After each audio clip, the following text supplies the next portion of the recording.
Across the universe, motion is usually relative. Speeds change with perspective, directions matter, and movement depends on where it is measured from. Yet light does something unexpected. When it travels through empty space, its pace remains fixed, regardless of how it was produced or how fast anything nearby is moving. This behavior has been observed under many conditions.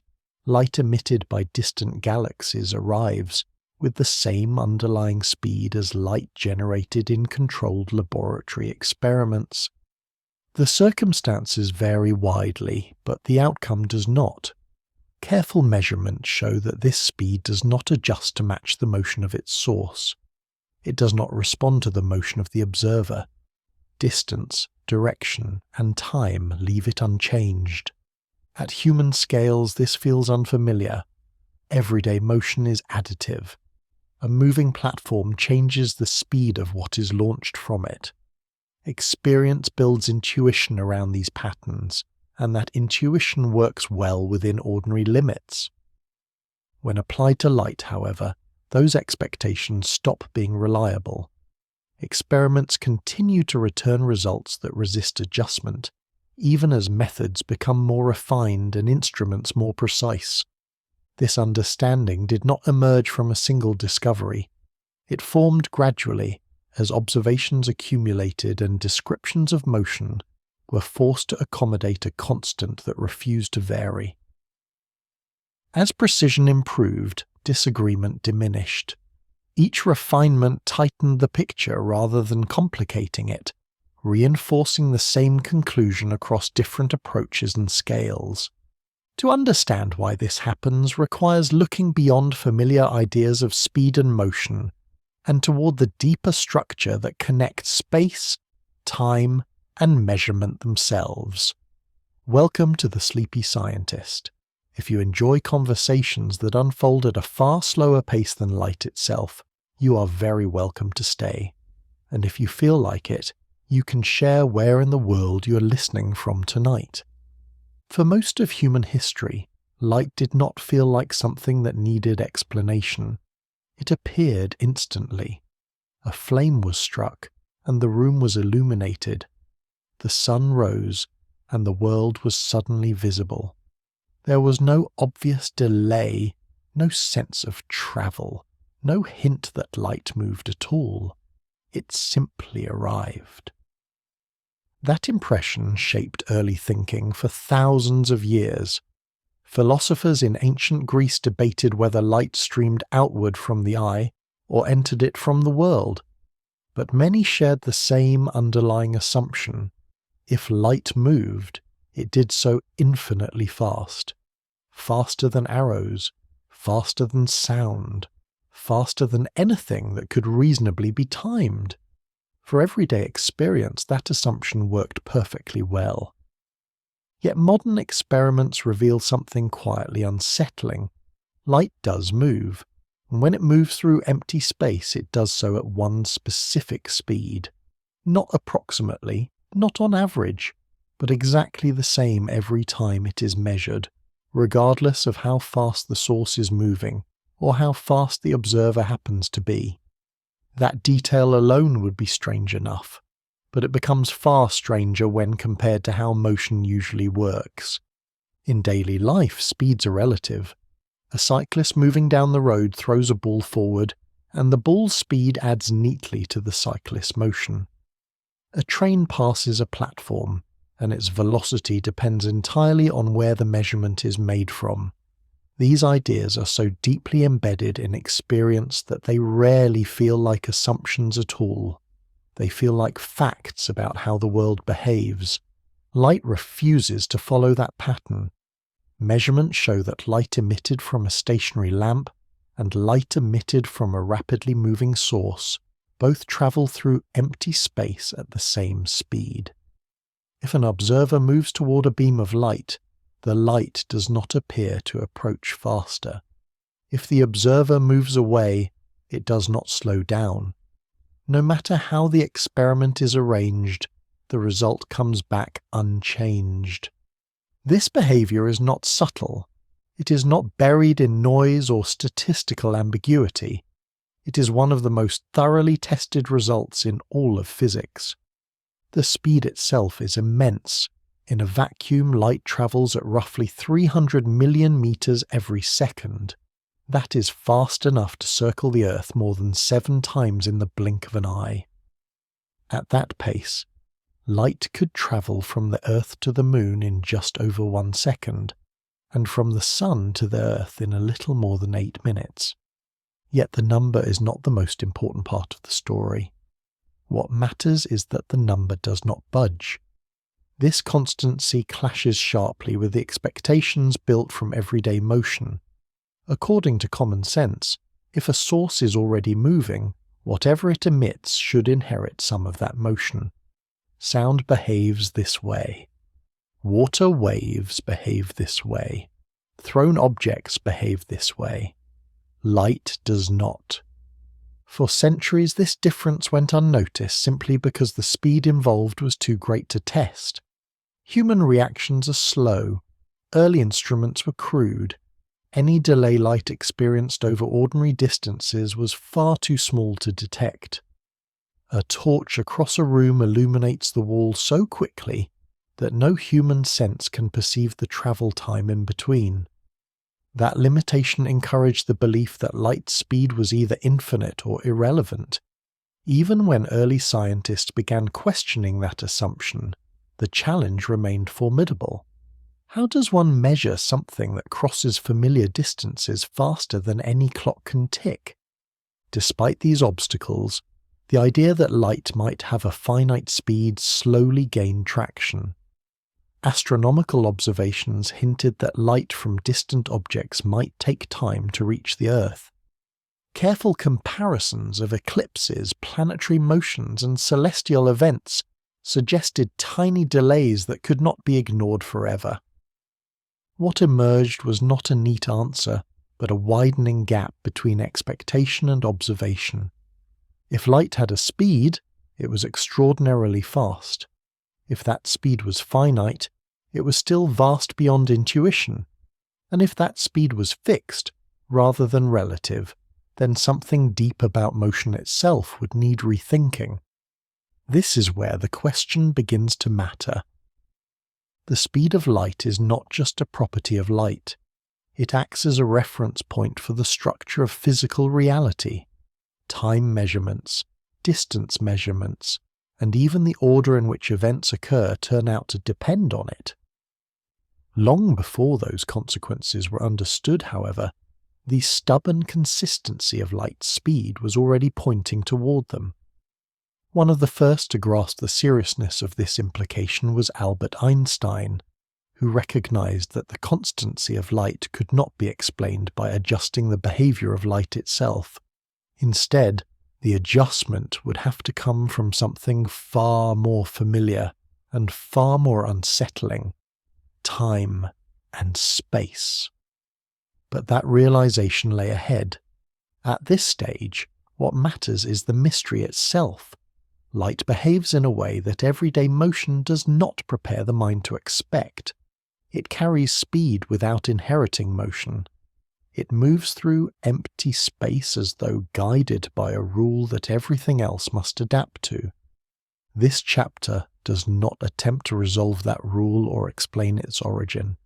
Its purpose is simpler and more foundational, to establish that the question exists at all, to show that the speed of light is not a technical detail buried in textbooks, but a central feature of how reality behaves when examined carefully. The puzzle is not that light is fast. The puzzle is that it is precise. That precision is not imposed by measurement conventions or human definitions. It reveals itself independently, across different experiments, different observers, and different circumstances. It appears in laboratories and in astronomy alike. It holds whether the source is at rest or racing through space. Once that fact is accepted, the natural response is not to ask what light is doing, but how anyone could possibly have discovered this in the first place. And that question leads naturally to the long, careful process by which humans first learned to time something that seemed untimable at all. Trying to measure the speed of light turned out to be one of the most quietly stubborn problems in the history of science. Not because the idea was complex, but because the thing being measured seemed almost unwilling to cooperate. Light moved too quickly, over distances too short, for early tools to register anything useful at all. For centuries, the difficulty was not philosophical but practical. Clocks were slow. Human reaction times were slower. Even the best instruments of the early modern world could not resolve intervals small enough to catch light in transit across familiar spaces. A flash across a room appeared instantaneous. A signal across a city arrived with no perceptible delay. From the perspective of everyday measurement, light behaved as though it had no speed worth discussing. Early thinkers were not ignorant of the problem. Galileo Galilei himself attempted a terrestrial measurement in the early 17th century. He and an assistant stood on distant hills, each holding a lantern with a shutter. One would open the shutter, the other would respond upon seeing the light, and Galileo would attempt to measure the delay. It was an elegant idea. It was also hopeless. The distance was too short, the reaction times too long, and the result inconclusive. Galileo correctly concluded not that light was infinite in speed, but that it was simply far faster than his method could detect. That distinction mattered. It kept the question alive. If light could not be timed on Earth, perhaps it could be timed in the sky. Astronomy offered distances far beyond anything available on the ground, and with them, the possibility that even light's remarkable speed might finally leave a detectable trace. But even here, the challenge was subtle. One needed a clock large enough, regular enough, and predictable enough to reveal tiny delays accumulated over vast distances. That clock arrived in the form of the solar system itself. In the late 17th century, astronomers were carefully tracking the motions of Jupiter and its moons, not out of curiosity alone, but for navigation. The eclipses of Jupiter's moons were predictable events, visible from Earth, and potentially useful as cosmic timekeepers. Among these moons was Io, which orbits Jupiter with remarkable regularity, disappearing into Jupiter's shadow and reappearing again on a precise schedule, or so it seemed. The Danish astronomer Ole Römer, working in Paris alongside Giovanni Domenico Cassini, noticed something odd. The predicted eclipses of Io did not always occur exactly when calculations said they should. Sometimes they arrived late, sometimes they arrived early, and the discrepancy followed a pattern. When Earth was moving away from Jupiter in its orbit, Io's eclipses appeared increasingly delayed. When Earth was moving toward Jupiter, the eclipses occurred earlier than expected. The Moon itself had not changed its orbit. Jupiter had not changed its pace. The only thing that had changed was the distance the light had to travel. Römer proposed a bold explanation. Light, he suggested, took time to cross space. When Earth was farther from Jupiter, the light from Io's eclipse had farther to go, and so it arrived later. When Earth was closer, the light had a shorter journey and the event was seen sooner. This was not a precise measurement in the modern sense. Römer could not calculate an exact value for the speed of light with high accuracy. His estimate was rough and, by today's standards, quite far off. But that was beside the point. What mattered was the conclusion. Light had a finite speed. This was the first time in history that the speed of light was not merely suspected, but demonstrated through observation. Not in a laboratory, but across the scale of the solar system. The universe itself had become the measuring device. The conceptual shift was enormous. Light was no longer an instantaneous messenger. It was something that travelled, accumulated delay, and could be timed given enough distance. Space was not just an empty stage, it had extent that even light needed time to cross. Other astronomers refined the idea. Later measurements using stellar aberration, conducted by James Bradley in the 18th century, confirmed that light's speed was finite and measurable through entirely different means. Again, the value was not exact, but the conclusion was consistent. By the 19th century, advances in optics and instrumentation finally allowed terrestrial measurements to catch up. Experiments by Hippolyte Fizeau and later Léon Foucault used rotating mirrors and toothed wheels to measure light over known distances on Earth. These experiments produced increasingly accurate values, all converging on the same immense number. Light was fast, staggeringly fast, but it was not infinite. By this point, the question of whether light had a speed was settled. The question of what that speed was could be refined indefinitely with better tools. But a deeper issue had quietly emerged alongside these successes. The measurements all assumed something that no one had yet seriously challenged. They assumed that the speed of light behaved like other speeds, that it would depend on motion, that it would vary depending on how fast the source or observer happened to be moving. After all, every other speed known to physics behaved that way. A stone thrown from a moving cart carried the cart's motion with it. Sound waves travelled faster or slower depending on wind. Even water waves change speed relative to the flow beneath them. Motion always layered on motion. Light so far had only been measured in situations where this assumption was not truly tested. Römer's observations showed that light took time to travel. Fizeau and Foucault showed that time could be measured. But none of these experiments addressed the deeper question of how light's speed behaved when measured from different states of motion. That question would turn out to be far stranger than anyone expected. At this stage, however, restraint is useful. The achievement here is already substantial.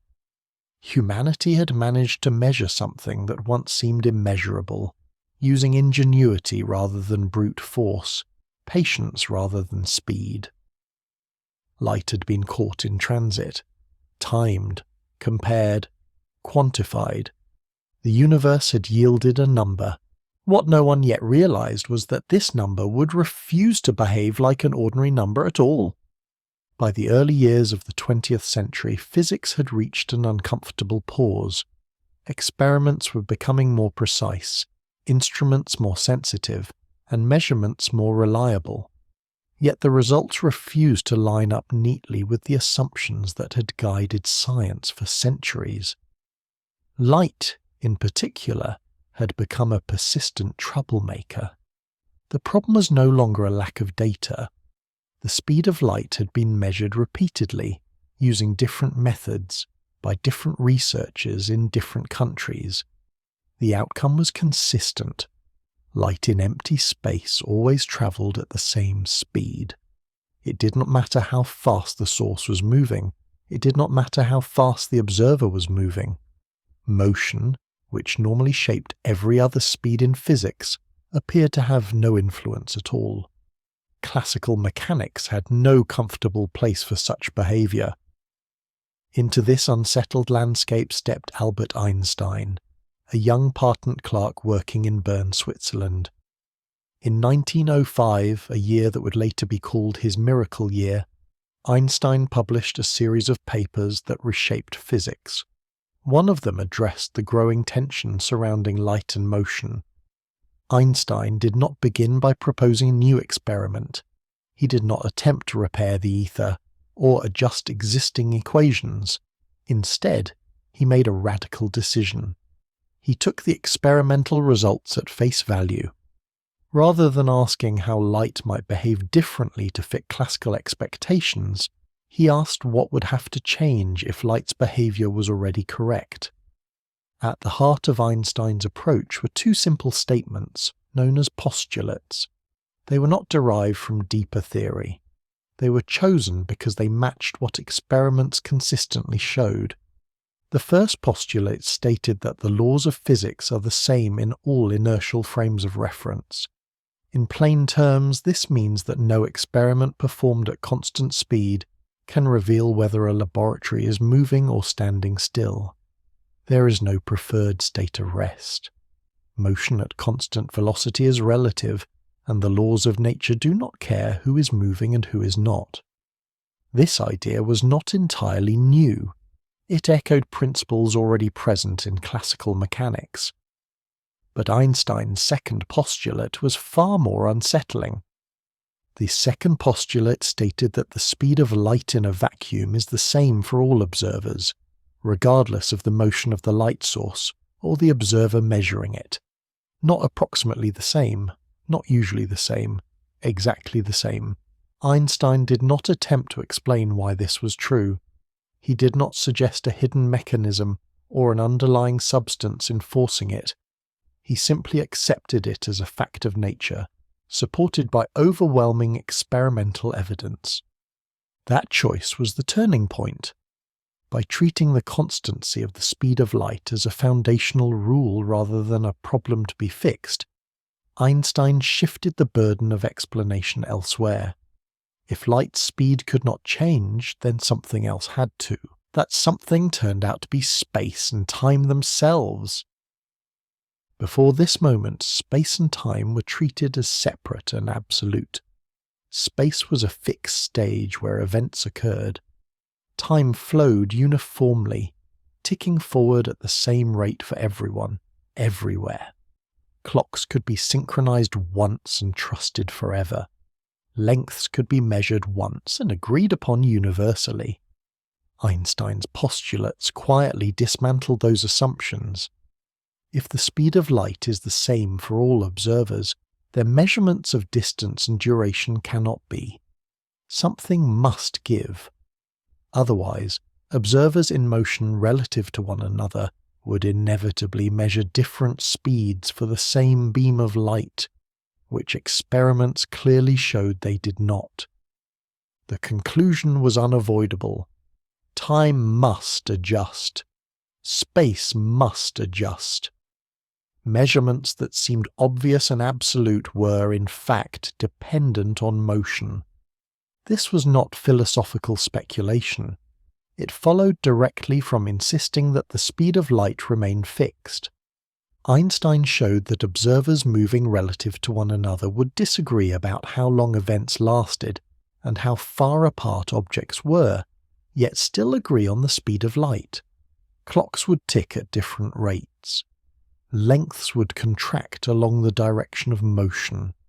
Events that seemed simultaneous to one observer would not necessarily be simultaneous to another. None of this required exotic forces or mechanical distortions. It emerged naturally from the two postulates alone. What made this approach especially striking was its economy. Einstein did not add complexity to physics. He removed it. The ether, once thought essential, became unnecessary. There was no longer a need for a universal medium of rest. Light did not require a background to propagate through. It simply moved, and the universe adjusted around it. The idea was initially unsettling even to Einstein himself. He later remarked that it took years to fully absorb the consequences of what he had written. Other physicists were cautious. Some resisted. Others were intrigued but uncertain. Yet the mathematical consistency was undeniable, and experimental support soon followed. Measurements of fast-moving particles, precise timing experiments, and later technologies such as particle accelerators and satellite navigation all confirmed the predictions of special relativity. Time dilation and length contraction were not abstract curiosities. They were measurable effects, verified again and again. It is important to note what Einstein did not do. He did not explain why light has the speed it does. He did not derive that number from deeper principles. he did not claim to know its ultimate origin. The speed of light entered the theory as a given, a constant woven into the structure of reality rather than explained by it. This restraint was deliberate. Einstein understood that forcing an explanation where none was supported by evidence would weaken the theory rather than strengthen it. Accepting the constant allowed physics to move forward cleanly, without inventing unseen mechanisms to preserve outdated assumptions. In this way, special relativity was less an answer than a reorganization. It did not resolve every mystery surrounding light. Instead, it provided a framework in which those mysteries could exist without contradiction. The consequences were profound. Space and time were no longer independent. They became aspects of a single structure, linked by the speed of light. Motion was no longer something that happened within space and time. It shaped them. From this point onward, the speed of light was no longer just a measured quantity. It became a central feature of how reality is organized. It set the scale at which familiar intuitions break down and new ones take their place. This chapter establishes that shift. Once the constancy of light speed is accepted as fundamental, everything else must be reconsidered in relation to it. Concepts that once felt solid become flexible. Measurements that once felt universal become local.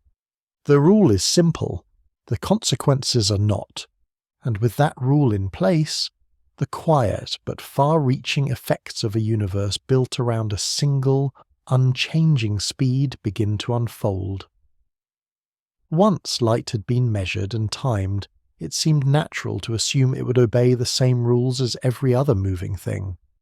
Classical mechanics had worked extraordinarily well for centuries. It described falling objects, flying projectiles, orbiting planets, and rolling carts with impressive accuracy. One of its simplest expectations was that speeds add together. If a person walks forward on a moving ship, their speed relative to the shore is the speed of the ship plus the speed of their steps. If a sound is carried by the wind, it arrives sooner when the air is moving in its favour and later when it moves against it. Motion layers neatly on top of motion. Nothing about this behaviour feels controversial or subtle. So when light was shown to have a finite speed, most physicists assumed it would follow the same pattern. Light emitted from a moving source should carry that motion with it. Light measured by a moving observer should appear faster or slower, depending on the observer's direction of travel. The rules seemed clear. What remained was to test them. By the 19th century, technology had finally reached a point where this question could be addressed directly. Precision optics, stable clocks, and careful experimental design allowed scientists to look for small differences in light speed under controlled conditions. The task was no longer to measure light speed itself, but to see whether that speed changed when motion entered the picture. To make sense of how light might move, physicists relied on an analogy that had served them well elsewhere. Waves, as far as anyone knew, always travelled through something. Sound waves move through air. Water waves move through water.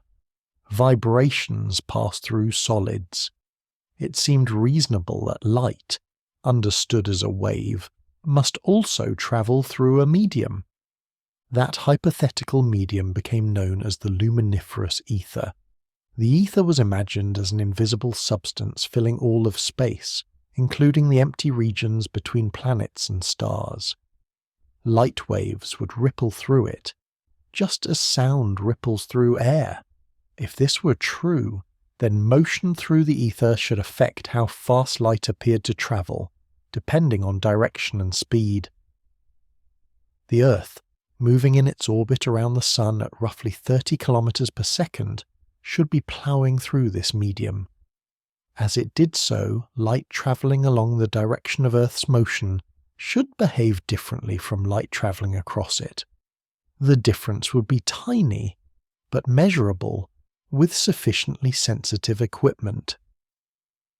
This idea was not speculative guesswork. It was a clear, testable prediction grounded in the physics of the time. Enter Albert Michelson and Edward Morley. Michelson, already renowned for his work on precision measurement, collaborated with Morley to design an experiment capable of detecting Earth's motion through the ether.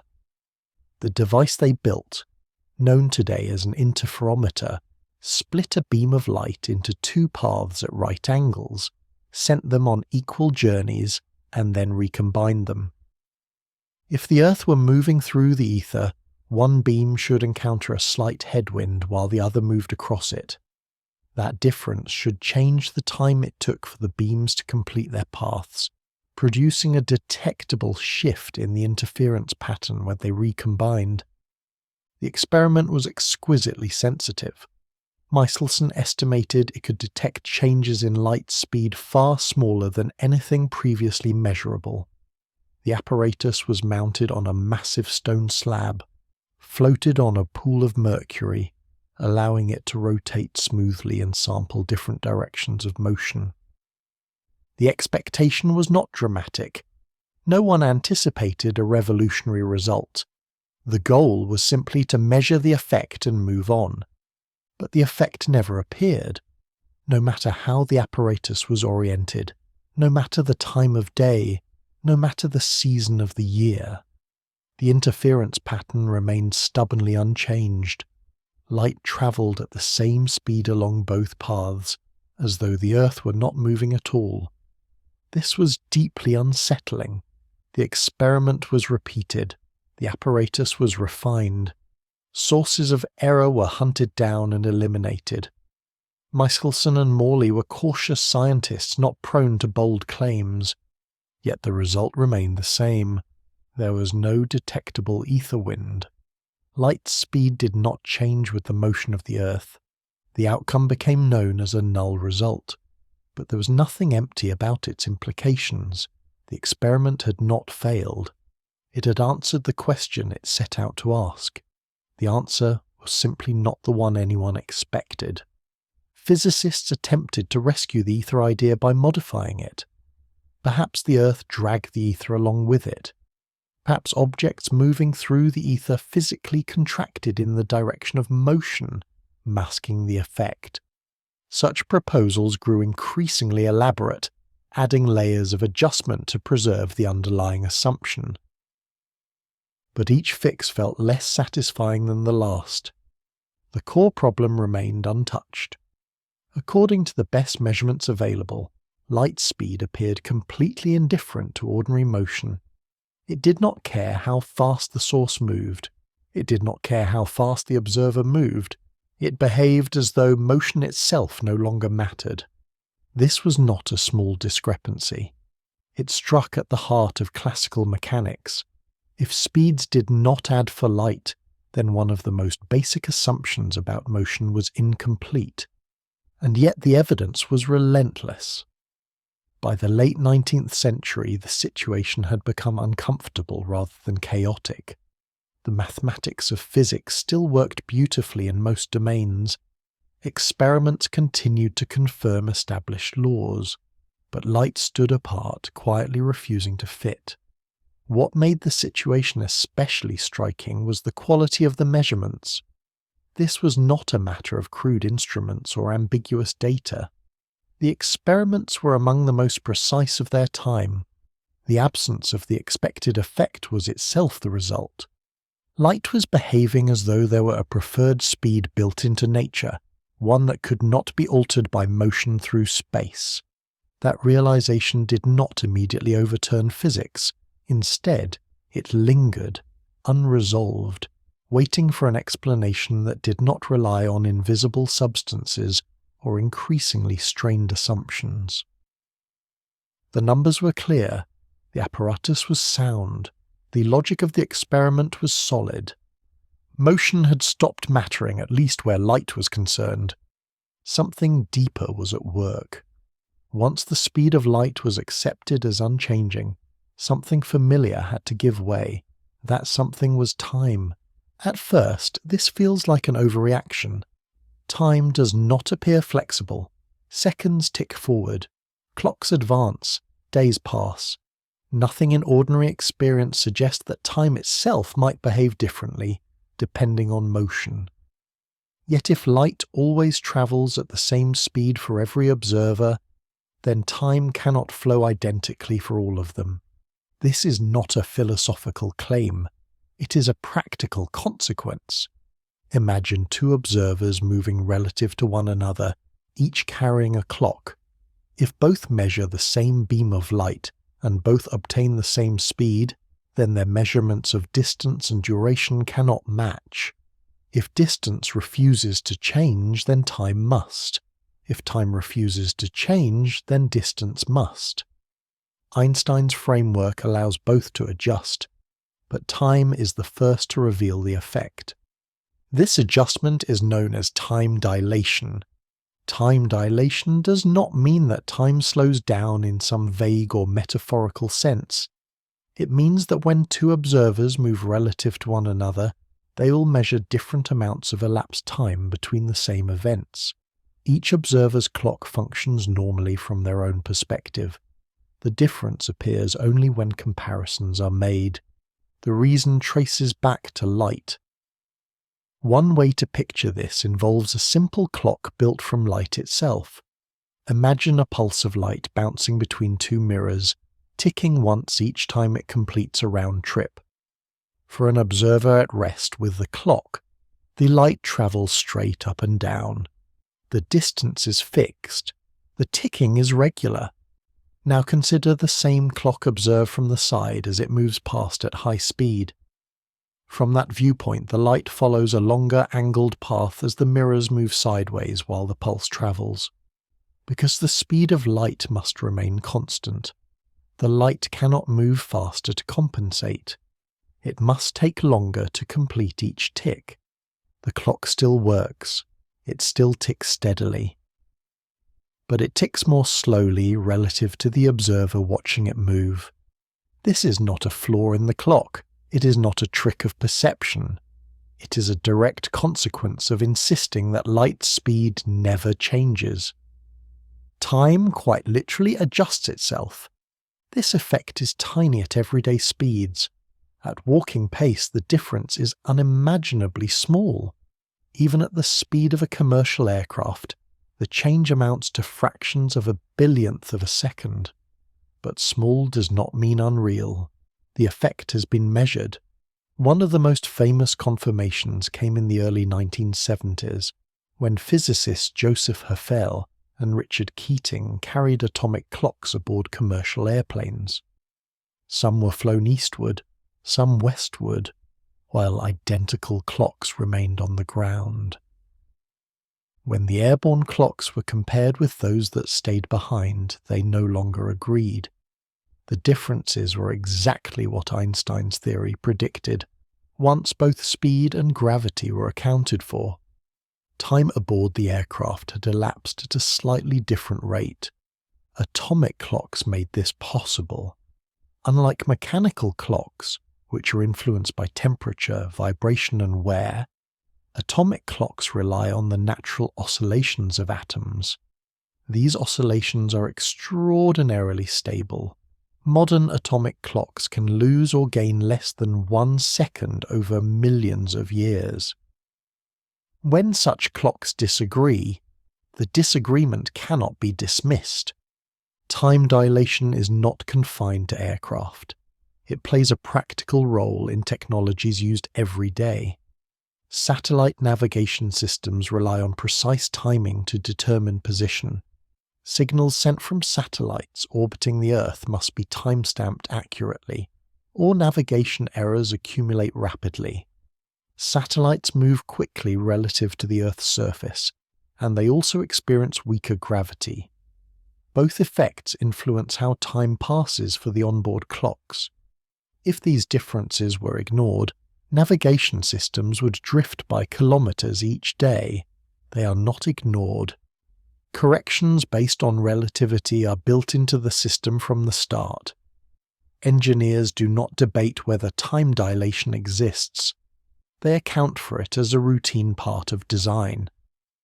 Institutions such as the National Institute of Standards and Technology regularly test and refine atomic clocks, confirming that time dilation behaves exactly as predicted across different conditions and velocities. The effect is not exotic. It is measurable, predictable, and consistent. What makes this especially striking is that time dilation does not depend on how fast something feels like it is moving. There is no sudden threshold, no dramatic transition. The effect increases smoothly with speed, remaining small until speeds approach that of light itself. As velocity increases, the discrepancy grows. At speeds near that of light, the difference becomes dramatic. From one observer's perspective, another's clock can appear to slow almost to a halt. Yet from the moving observer's own frame, their clock behaves normally. It is the comparison that reveals the difference.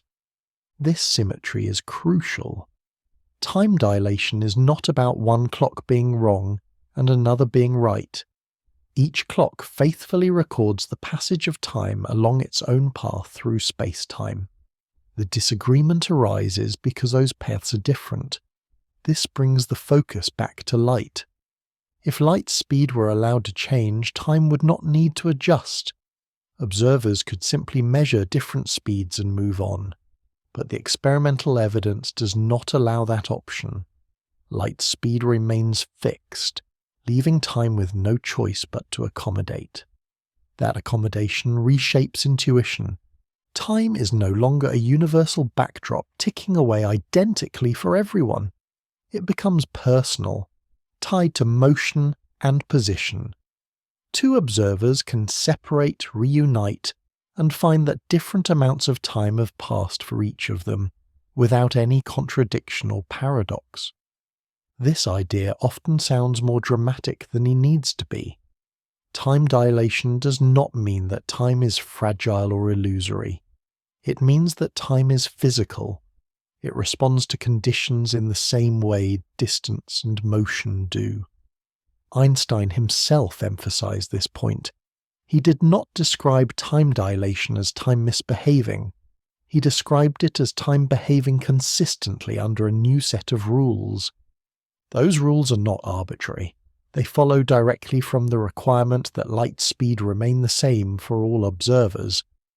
Once that requirement is accepted, time cannot remain rigid. This chapter establishes that time is not an independent quantity floating above the physical world. It is woven into the fabric of motion and measurement. It stretches and compresses as needed to preserve the constancy of light. That realization changes how duration is understood, but it also prepares the ground for an equally unsettling companion idea. If time adjusts to preserve light speed, then distance must be capable of doing the same. And when space begins to behave in this flexible way, the familiar geometry of the world is no longer quite what it once seemed. Once time is allowed to adjust itself, space cannot remain untouched. The two are not separate compartments of reality, each minding its own business. They are linked responses to the same underlying rule. If light speed must remain fixed, then distance must become flexible in exactly the same way duration does. This flexibility reveals itself as length contraction. Length contraction is often introduced as a strange visual effect, as though objects somehow squeeze themselves while moving. That description is misleading. Nothing feels compressed from within the object itself. A ruler carried along at high speed does not feel shorter to the person holding it. Their measurements remain perfectly ordinary. The change appears only when that ruler is measured by someone moving relative to it. When an object travels at high speed, close to the speed of light, observers who see it moving will measure its length along the direction of motion as shorter than when it is at rest. not slightly shorter by coincidence, but by an amount that depends precisely on its speed. This is not a mechanical deformation. The object is not being squashed by motion or stressed by acceleration. The contraction arises from how space and time divide themselves up when light speed is held constant. To see why, it helps to think carefully about how length is measured in the first place. Measuring the length of a moving object requires knowing where its front and back are at the same moment. That phrase sounds simple, but it hides an assumption. The phrase "at the same moment" already depends on how time is defined and synchronized. In everyday life, this assumption causes no trouble. Clocks can be synchronized easily. Signals travel fast enough that differences are negligible. Space feels fixed. Time feels shared. But once time is allowed to behave differently for different observers, that simplicity disappears. Two observers moving relative to one another do not agree on which events occur simultaneously. What one observer considers now may not line up with another observer's now. This difference is not a mistake or a failure of coordination. It is a built-in feature of how time adjusts to preserve light speed. Because length measurements rely on simultaneity, disagreements about time inevitably lead to disagreements about distance. For an observer watching an object move past at high speed, the events marking the front and back of the object at the same moment are not the same events that define the object's length in its own rest frame. The result is a shorter measured length along the direction of motion. The faster the object moves, the greater the effect becomes. At low speeds, the contraction is too small to notice. At speeds approaching that of light, it becomes dramatic. An object can appear half its rest length, a quarter, or even less, depending on how close its speed comes to light's fixed pace. Yet, just as with time dilation, this effect is symmetric and consistent. Each observer measures the other's moving lengths as contracted. There is no preferred frame, no hidden state of rest. Space adjusts itself differently for each observer in motion. This adjustment is not arbitrary. It follows directly from the same constraint that governed time. Light speed remains fixed, so distances measured along the direction of motion must change to compensate. It is tempting to think of time dilation as the cause and length contraction as the consequence. In reality, neither comes first. They emerge together as a pair. Time stretches, space shrinks. Both are responses to the same requirement. This point was understood even before Einstein formalized it. The Dutch physicist Hendrik Lorentz developed mathematical descriptions showing how lengths and times would have to transform to preserve light's speed. At the time, these transformations were interpreted as physical distortions caused by motion through the ether. Einstein's insight was to remove the ether entirely and recognize that these transformations were not mechanical effects acting on objects, but structural features of space and time themselves. Once that shift is made, length contraction stops being mysterious. Space does not shrink because objects move. Space adjusts because light speed does not. This distinction matters. It reframes length contraction as a necessary feature of consistency rather than a bizarre side effect of motion. The effect has been confirmed experimentally, though not always in the intuitive way imagined. Directly measuring the length of a rapidly moving object is challenging. Instead, confirmation comes from particle physics, where unstable particles created in accelerators travel at speeds close to that of light. From the particle's own perspective, its lifetime is normal. From the laboratory's perspective, time dilation allows it to survive longer than expected.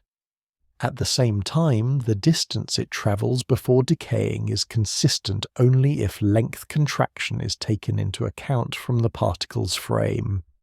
Both effects appear together, reinforcing one another. Institutions such as CERN routinely observe these effects in high-energy experiments. Particles that should decay almost immediately manage to traverse detectors many meters long. The observations match predictions only when both time dilation and length contraction are included. Again, these are not abstract ideas. They are required to make sense of real data. What often causes confusion is the directionality of the effect. Length contraction occurs only along the direction of motion. Objects do not shrink sideways or vertically. A moving spaceship does not become thinner or flatter. Only its length along its path of travel is affected. This specificity is not an accident. It reflects the role of light signals used to define simultaneity along the direction of motion. Space adjusts where timing disagreements arise. Where timing agrees, space remains unchanged. Seen this way, length contraction is less about objects changing shape and more about how space assigns coordinates under motion. The deeper lesson is that space and time are no longer independent concepts. They are coordinated adjustments made to satisfy a single constraint. Neither can remain rigid without forcing light speed to vary, which experiments refuse to allow. Once this coordination is recognized, it becomes misleading to talk about time dilation without length contraction, or vice versa. They are two sides of the same transformation. Together, they ensure that all observers, regardless of motion, measure the same speed for light. This coordination also dissolves many apparent paradoxes. Scenarios that seem contradictory when space and time are treated separately become consistent when both are allowed to adjust together. The mathematics remains clean. The logic remains intact. What changes is intuition. Space, once imagined as a fixed grid stretching endlessly and uniformly, becomes responsive. It stretches and shrinks depending on motion. Distances that feel solid and unchanging in everyday life turn out to be context-dependent. This does not make space unreliable, it makes it precise. Space behaves exactly as it must to preserve the deeper consistency of physical law. It does not distort arbitrarily. It responds in a measured, predictable way, tied directly to velocity and light's fixed speed. By this point, the pattern should be clear. Light does not adapt itself to motion. Motion adapts itself to light. Time slows, space contracts, measurements reorganize, all to ensure that one rule remains intact. With both time and space now revealed as flexible, it becomes natural to stop treating them as separate ingredients altogether. They are no longer independent backgrounds against which events unfold. They are intertwined aspects of a single structure. Understanding that structure requires a shift in perspective, one that treats space and time not as distinct entities, but as parts of a unified framework shaped by the behavior of a light itself. That framework is where the story moves next. Once both time and space are allowed to adjust, treating them as separate ideas becomes increasingly awkward. Describing one without the other starts to feel incomplete, like explaining motion while ignoring distance, or rhythm without duration. What had been revealed so far was not two independent effects, but a single coordinated response playing out in different ways. That realization was articulated most clearly by Hermann Minkowski, a former teacher of Einstein, who gave the emerging picture a new and powerful language. In 1908, Minkowski proposed that space and time should no longer be treated as separate stages on which physics unfolds. Instead, they form a single geometric structure. He called it Spacetime. This was not a poetic suggestion. It was a practical one. Minkowski recognized that Einstein's results made far more sense when space and time were combined into a unified framework, rather than adjusted independently. Once joined, the strange behaviours of clocks and rulers became natural consequences of geometry rather than isolated oddities. In this view, events are no longer described only by where they happen or when they happen, but by both together. Every event occupies a position in space-time, defined by 3 directions of space and 1 of time. Motion becomes a path through this combined structure, rather than a change occurring within separate dimensions. What gives space-time its distinctive shape is the speed of light. Because light speed is fixed, it provides a natural scale for relating space and time. Distances and durations are no longer independent quantities that can be chosen freely. They are linked by how far light can travel in a given amount of time. This relationship defines what are known as space-time intervals. A space-time interval describes the separation between 2 events, taking into account both the distance between them and the time that passes from one to the other. Crucially, while observers in different states of motion may disagree about the individual distances and durations involved, they will agree on the interval itself. This invariance replaces older notions of absolute space and absolute time. Instead of asking whether 2 events are separated by a certain distance or duration alone, space-time asks whether they are separated in a way that allows influence to pass between them. Light sits at the boundary of that possibility.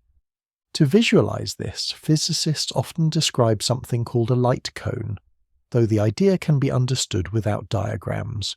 Imagine an event happening at a particular moment and place. From that event, light spreads outward in all directions at its fixed speed. All future events that could possibly be affected by that original event lie within the region light can reach as it travels forward through time. All past events that could have influenced the original event lie within the region light could have travelled from in the past. These regions define the causal structure of space-time. Events outside this structure are not just distant, they are causally disconnected.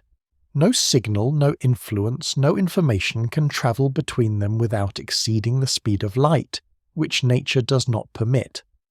This is where the speed of light reveals its deeper role.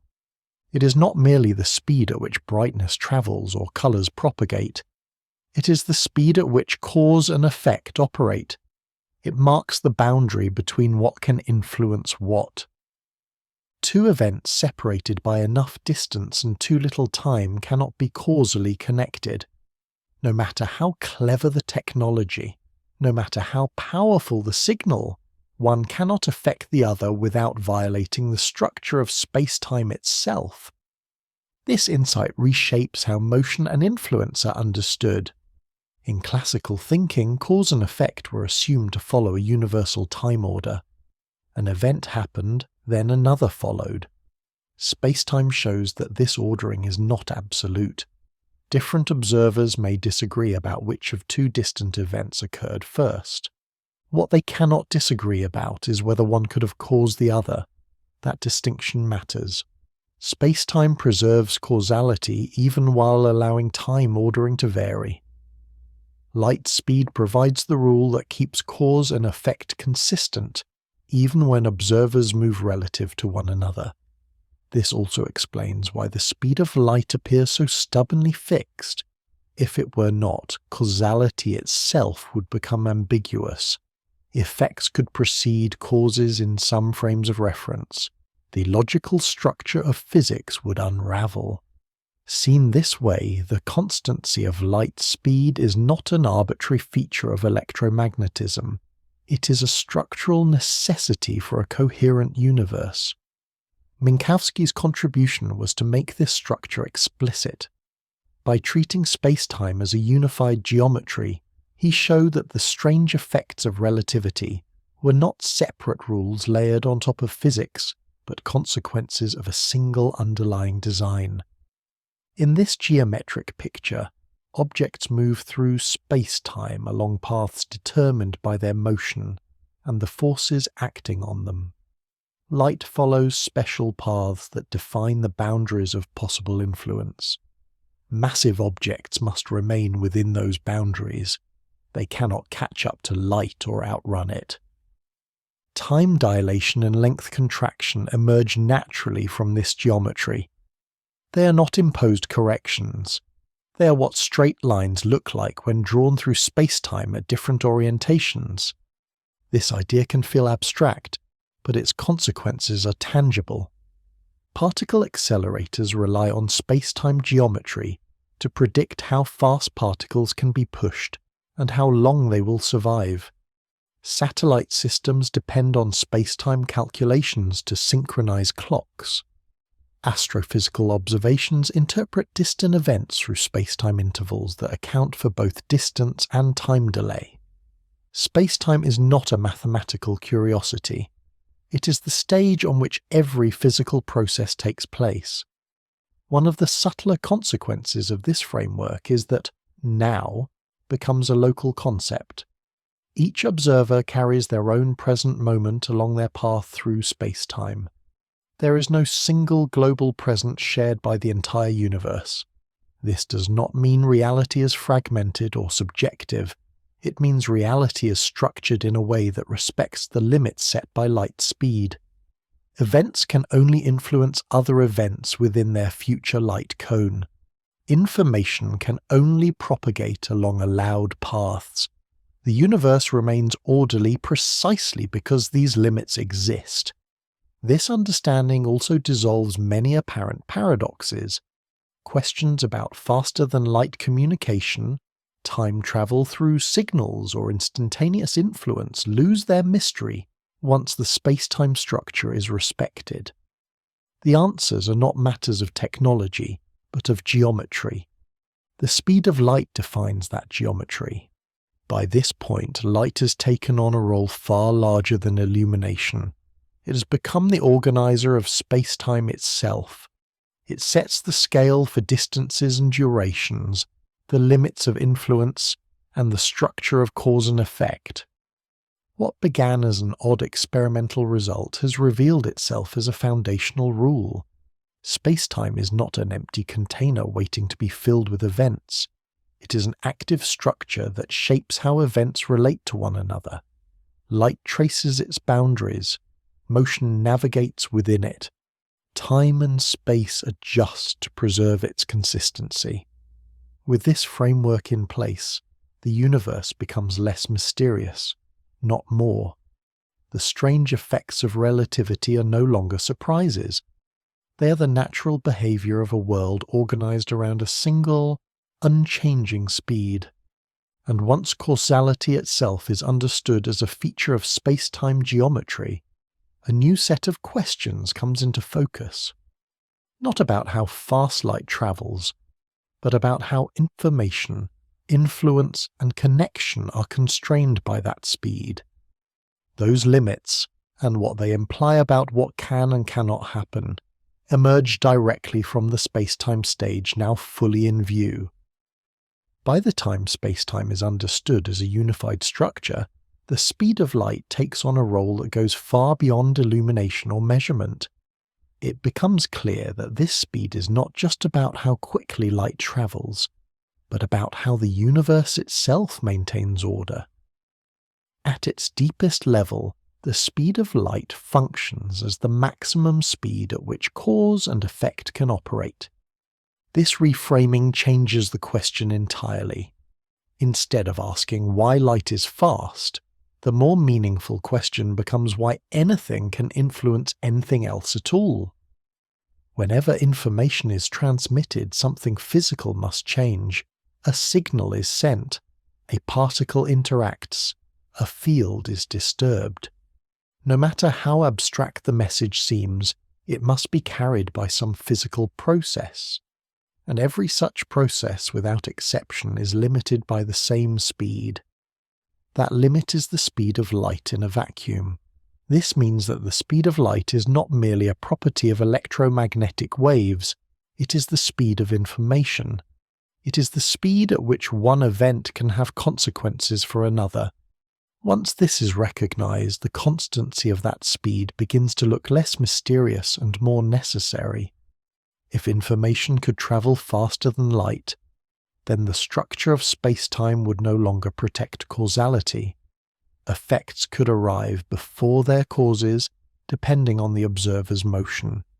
The careful ordering of events that physics relies on would become ambiguous. This is not a philosophical concern. It is a logical one.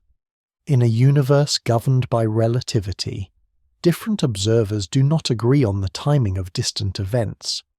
Two flashes of light that appear simultaneous to one observer may not appear simultaneous to another moving relative to them.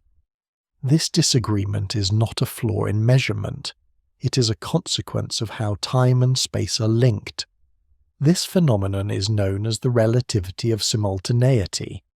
It reveals that at the same time is not a universal statement. It depends on how the observer is moving. For events that occur at the same place, all observers agree on their order. But for events separated by distance, simultaneity becomes relative. This alone is strange enough, but it becomes far more consequential when combined with faster-than-light signaling. If a signal could travel faster than light, then there would exist frames of reference in which that signal arrives before it is sent. An observer moving at a suitable speed could see the effect occur first and the cause afterward. With enough coordination, this would allow signals to be sent into the past. Not metaphorically, literally. The details of such scenarios can be subtle, but the conclusion is robust. Faster-than-light communication would destroy the consistent ordering of cause and effect. Physics would no longer be able to distinguish between what influences what. Predictions would lose meaning. This is why the speed of light is not merely a technical constraint, it is a safeguard. It ensures that, although observers may disagree about timing and distance, they will never disagree about causality. They will always agree on whether one event can influence another. The structure of space-time enforces this agreement automatically, as long as the speed of light remains the upper limit. In this sense, the speed of light acts as a boundary between the possible and the impossible. Within that boundary, causes lead to effects. Outside it, no influence can pass. This boundary is not arbitrary. It is woven into the geometry of space-time itself. Light traces out the edges of what can be connected. Everything else must remain inside those edges.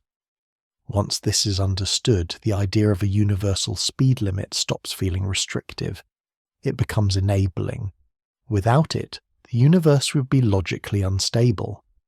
This also clarifies why the speed of light applies to all forms of information, not just light. Gravitational influences, for example, also propagate at the same speed. Changes in a gravitational field do not appear instantaneously across space. They travel outward, respecting the same causal structure. This was confirmed directly when gravitational waves were detected arriving from distant cosmic events, their timing matching that of light from the same sources. Different phenomena, same limit. Institutions such as LIGO Scientific Collaboration and Virgo Collaboration have provided compelling evidence that gravity obeys this same rule.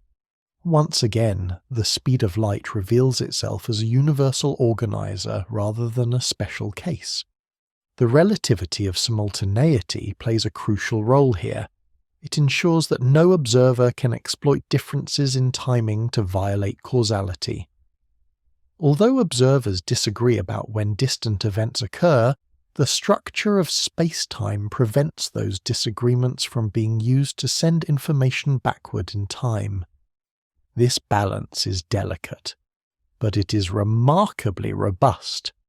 Even scenarios that seem paradoxical at first glance, such as particles appearing to influence one another across large distances, resolve themselves when the full space-time picture is considered. The speed of light remains the governing constraint, quietly maintaining order. It is worth noting that none of this requires intent or enforcement. There is no mechanism actively preventing faster-than-light signals. There is simply no room for them within the geometry of spacetime as it exists. This is why attempts to imagine ways around the speed limit often fail. They run not into technological barriers, but into logical ones. Any proposal that allows information to outrun light must also explain how causality survives. So far, none have succeeded. This chapter's role is not to shut down speculation, but to ground the speed of light in necessity rather than accident. The universe is not slow because it is inefficient. It is constrained because consistency demands it. Once the speed of light is understood as the speed of cause and effect, its constancy becomes almost inevitable. If it varied from one observer to another, the boundary between cause and effect would blur. If it could be exceeded, that boundary would collapse. Instead, it remains fixed. This does not make the universe rigid. It makes it coherent. Within this framework, immense complexity is still possible. Stars form, life evolves, signals cross galaxies. All of it unfolds within a structure that preserves order without micromanagement. The speed of light does not dictate what happens. It dictates what can happen. And by doing so, it provides the stable foundation on which every physical explanation rests. With causality now anchored to a universal limit, attention can turn toward the deeper mechanisms that operate within that limit. The fields and forces that carry information, transmit influence, and shape the interactions of matter all work within this same constraint. Understanding how they do so requires looking more closely at what light itself is and how fields propagate through spacetime without ever crossing the boundary that keeps cause and effect intact. By the time the speed of light has been recognized as a limit on causation, it becomes natural to ask a quieter but deeper question: what exactly is light? For much of history, light was treated as a phenomenon rather than a thing. It illuminated objects, cast shadows, warmed surfaces, and revealed colour, but its underlying nature remained elusive. Some thinkers imagined it as a stream of particles. Others thought of it as a wave. For a long time, neither picture felt complete. The turning point came in the 19th century, well before Einstein, with the work of James Clerk Maxwell. Maxwell was not trying to explain light itself. His goal was to understand electricity and magnetism, which had been studied separately for decades. Electric charges produced forces, magnets produced forces, currents created magnetic effects. Changing magnetic fields seemed to induce electric ones. The behavior was rich, interconnected, and confusing. Maxwell gathered these observations into a unified theoretical framework. What emerged was a set of relationships describing how electric and magnetic fields behave, how they influence one another, and how changes in one inevitably produce changes in the other. When these relationships were examined together, something remarkable appeared. They predicted waves. Not waves on water, not vibrations in air, but self-sustaining ripples in electric and magnetic fields themselves. A changing electric field would create a magnetic field. That changing magnetic field would in turn create an electric field. The process would repeat, allowing the disturbance to propagate through empty space without the need for any material medium. Even more striking was the speed at which these waves were predicted to travel. That speed was not chosen arbitrarily. It fell directly out of the theory. When Maxwell combined the known properties of electricity and magnetism, the mathematics implied a specific propagation speed determined by two fundamental constants. When the value was calculated, it matched the measured speed of light. Maxwell recognized the implication immediately. Light is an electromagnetic wave. This was a profound unification. Light, electricity, and magnetism were not separate phenomena. They were different expressions of the same underlying field. What matters here is not the mathematics, but the structure of the result. The speed of electromagnetic waves was not something added to the theory after the fact. It was built into the relationships themselves. The theory did not allow electromagnetic waves to travel faster or slower. Their speed was fixed by the properties of the fields. In other words, the speed of light appeared to be woven into electromagnetism itself. This insight arrived decades before relativity, and it quietly set the stage for everything that followed. Maxwell's theory worked extraordinarily well. It explained known phenomena and predicted new ones. Yet it carried an uncomfortable implication. If electromagnetic waves always travel at the same speed, then relative motion should not affect that speed. This clashed directly with classical ideas about motion. At the time, this problem was not fully appreciated. Many physicists assumed that electromagnetic waves, like all waves, must propagate through some medium. That medium, the luminiferous ether, would provide a reference frame in which Maxwell's equations made sense. As later experiments showed, that assumption failed. What is important here is that Maxwell's theory did not predict a speed relative to any observer. It predicted a speed relative to the structure of the fields themselves. The equations made no reference to motion through space. They described how fields evolve in time and space together. This is where classical field theory and relativity quietly meet. Einstein did not invent the speed of light as a constant. He inherited it from Maxwell. What Einstein recognized was that Maxwell's equations already contained a speed that could not be adjusted by changing reference frames. Rather than forcing electromagnetism to fit classical mechanics, Einstein allowed mechanics to adapt to electromagnetism. This connection is often overlooked. Relativity is sometimes presented as a radical break from 19th century physics. In reality, it is also a completion. It takes Maxwell's field theory seriously and extends its implications consistently. Once light is understood as an electromagnetic wave, its behavior becomes less mysterious and more structural. It does not travel at a particular speed because of friction, resistance, or effort. It travels at that speed because that is how electric and magnetic fields propagate. Nothing is pushing light along, nothing is slowing it down. The wave simply unfolds according to the rules of the field. This also explains why light does not need a medium. Electromagnetic fields are not disturbances in something else. They are physical entities in their own right. Empty space is not truly empty. It can support fields, and those fields can carry energy and momentum.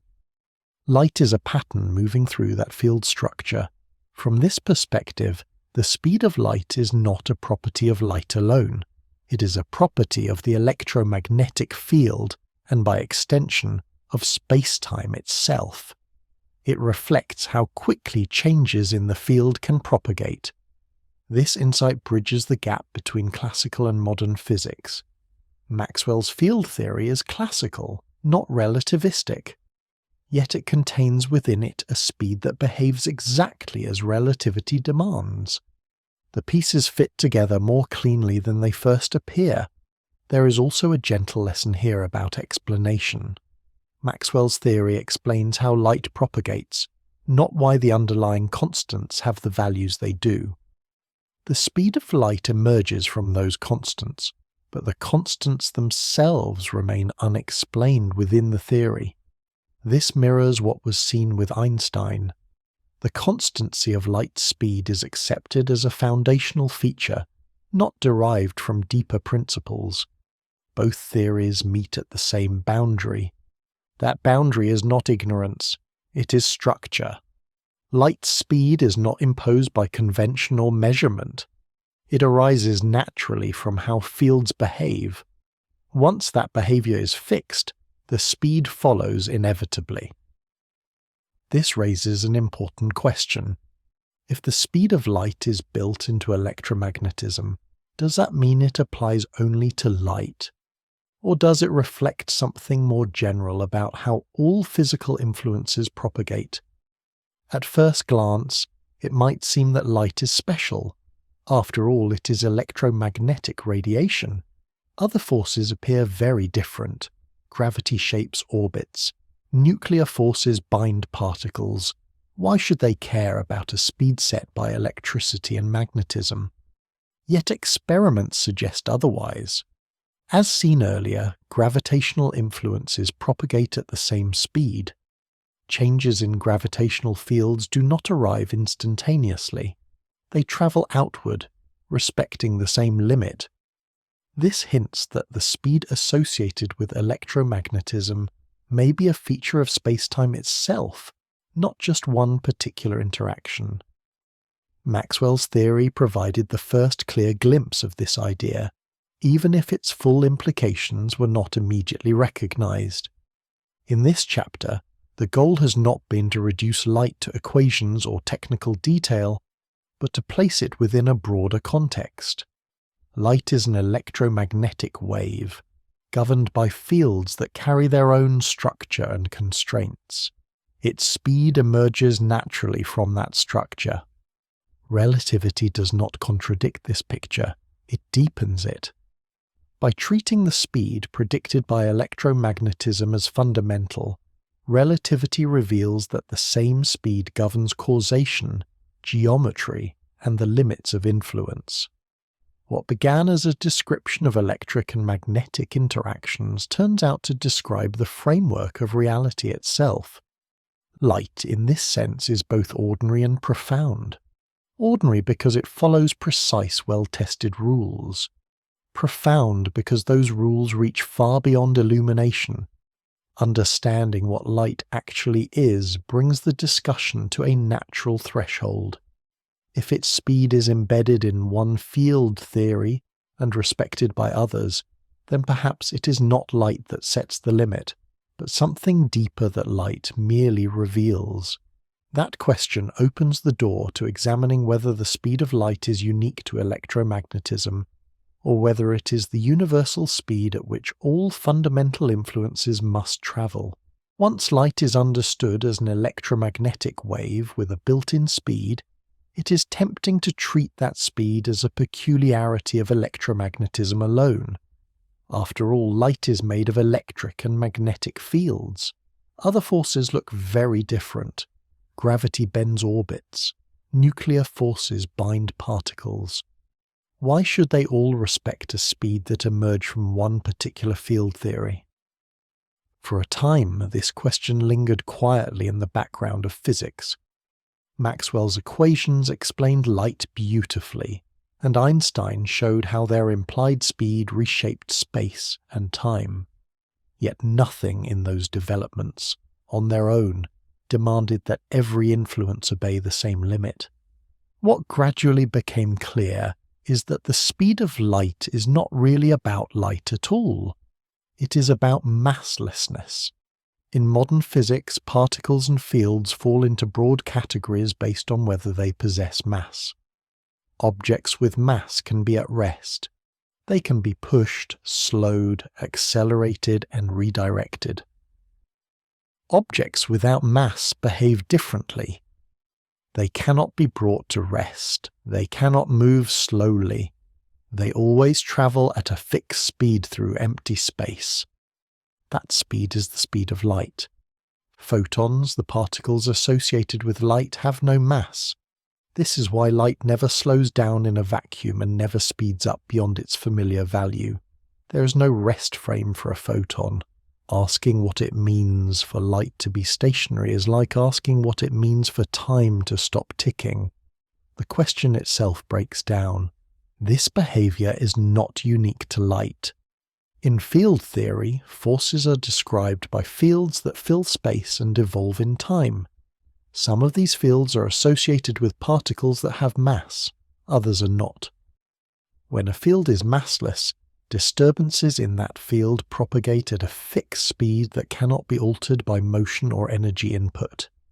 Electromagnetism is one example, but it is not the only one.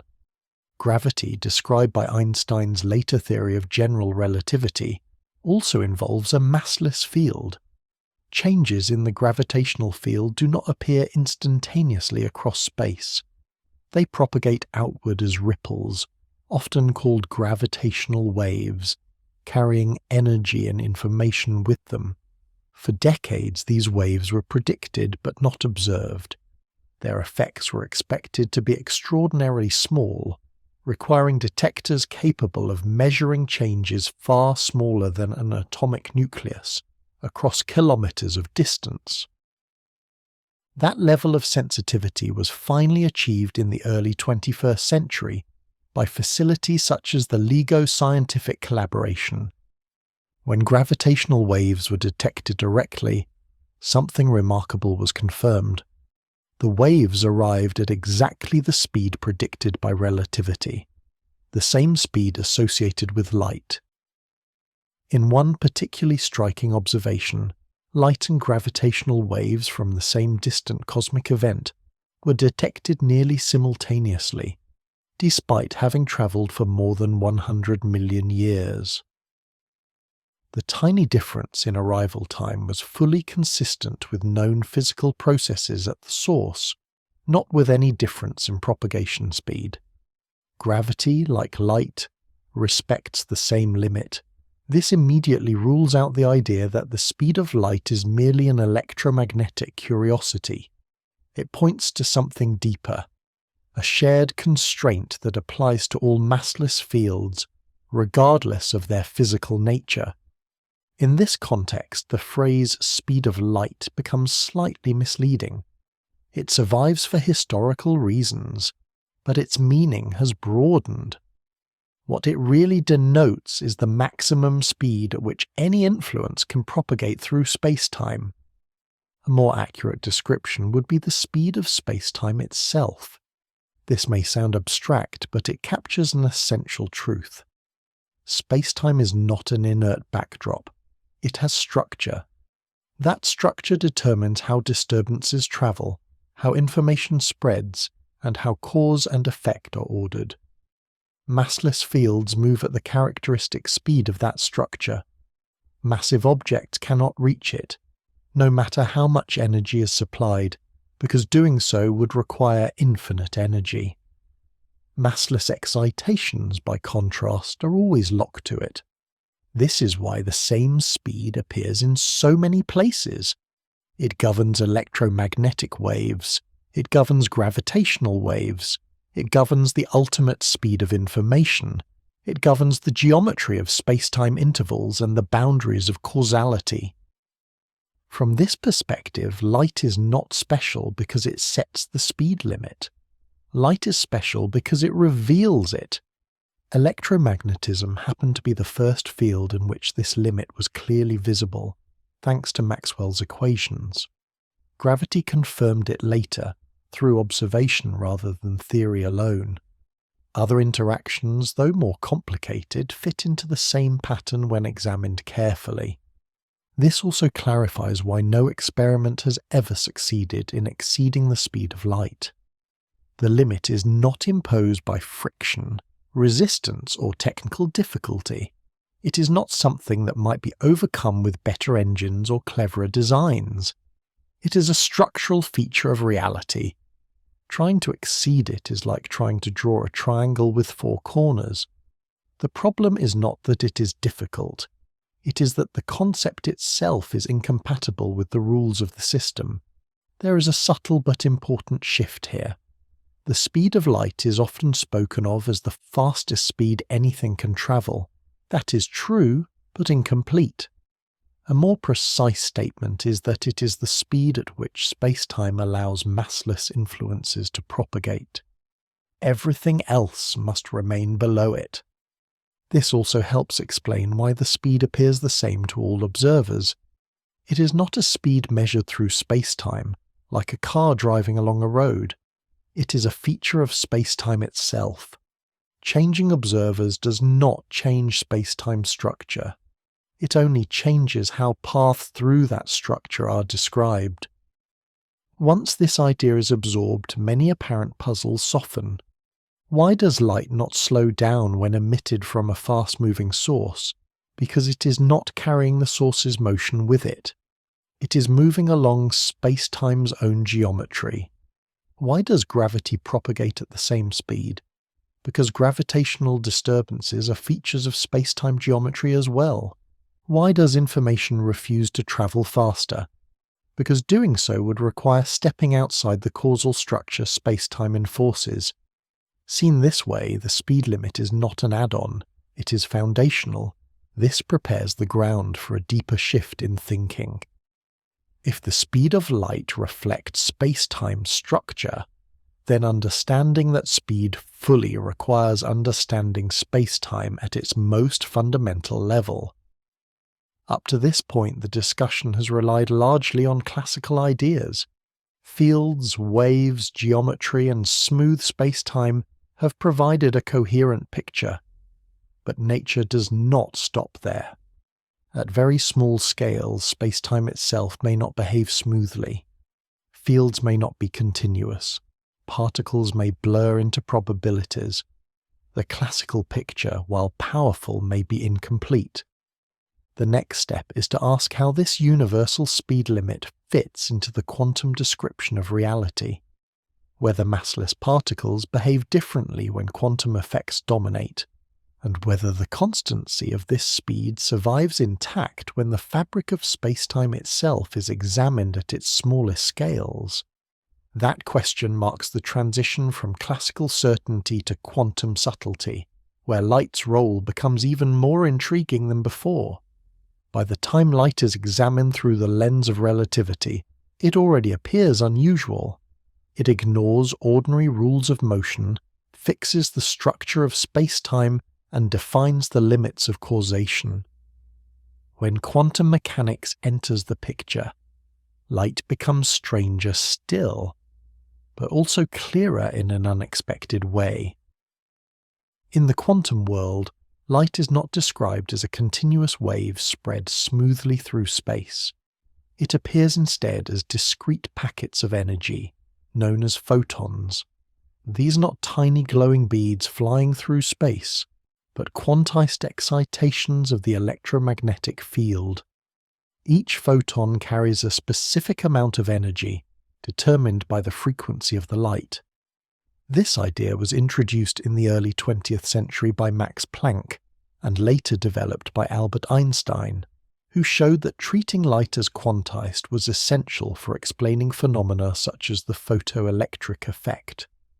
Light sometimes behaved like a wave, but in key situations it behaved unmistakably like a particle. The result was not a contradiction, but a dual description. Light exhibits what is known as wave-particle duality. In some experiments, it spreads out, interferes with itself, and produces patterns characteristic of waves. In others, it arrives in individual localized events, transferring energy in discrete amounts. Both descriptions are accurate, but neither is complete on its own. This duality can sound unsettling, but it is better understood as a limitation of classical categories. Light does not switch between being a wave and being a particle. It is a quantum object that does not fit neatly into either concept. The behavior observed depends on how it is measured and what aspect of it is being probed. What remains consistent across all descriptions is its speed. Photons always move at the speed of light in a vacuum. They do not slow down. They do not speed up. They do not pause. There is no experimental situation in which a photon is observed travelling more slowly through empty space. The reason lies in a subtle but important idea. Photons have no rest frame. For an object with mass, it is always possible, at least in principle, to move alongside it. One can imagine matching its speed, stepping into its frame of reference, and describing it as stationary while the world moves around it. This is true for cars, spacecraft, electrons, and even atoms. For photons, this is impossible. There is no frame of reference in which a photon is at rest. Attempting to move alongside a photon would require travelling at the speed of light, which massive objects cannot do. The very notion of a photon being stationary has no physical meaning within the theory. Because there is no rest frame, there is no way for a photon to move more slowly. Speed, in this case, is not something that can vary. It is fixed by the structure of spacetime and by the photon's lack of mass. This explains why quantum mechanics does not allow photons to slow down in a vacuum. There is no state in which that could occur. When light passes through materials such as glass or water, it does appear to slow. But this is not because photons themselves are moving more slowly between atoms. Instead, the interaction between light and matter causes delays as energy is absorbed and re-emitted. Between interactions, individual photons still travel at the same fundamental speed. In empty space, with nothing to interact with, there is no mechanism for delay. Quantum theory reinforces this picture rather than undermining it. Photons are described by wave functions that evolve according to precise rules. These rules do not permit solutions corresponding to slower-than-light propagation in a vacuum. The allowed states are tightly constrained. This also clarifies why light behaves differently from massive quantum particles. Electrons, for example, also exhibit wave-particle duality. They can interfere with themselves and behave in ways that defy classical intuition. But electrons have mass. They possess a rest frame. Their speeds can vary. They can be accelerated gradually from rest to near light speed, but never reach it. Photons occupy a different category altogether. In quantum field theory, which unifies quantum mechanics with special relativity, photons arise as excitations of a massless field. This masslessness is not an incidental property. It is what locks their behavior to the universal speed limit. Once again, the speed of light appears not as a feature imposed on light, but as a consequence of deeper structure. Wave-particle duality sometimes invites misleading questions. People ask whether light is really a wave or really a particle. Quantum mechanics suggests that this is the wrong question. Light is neither in the classical sense.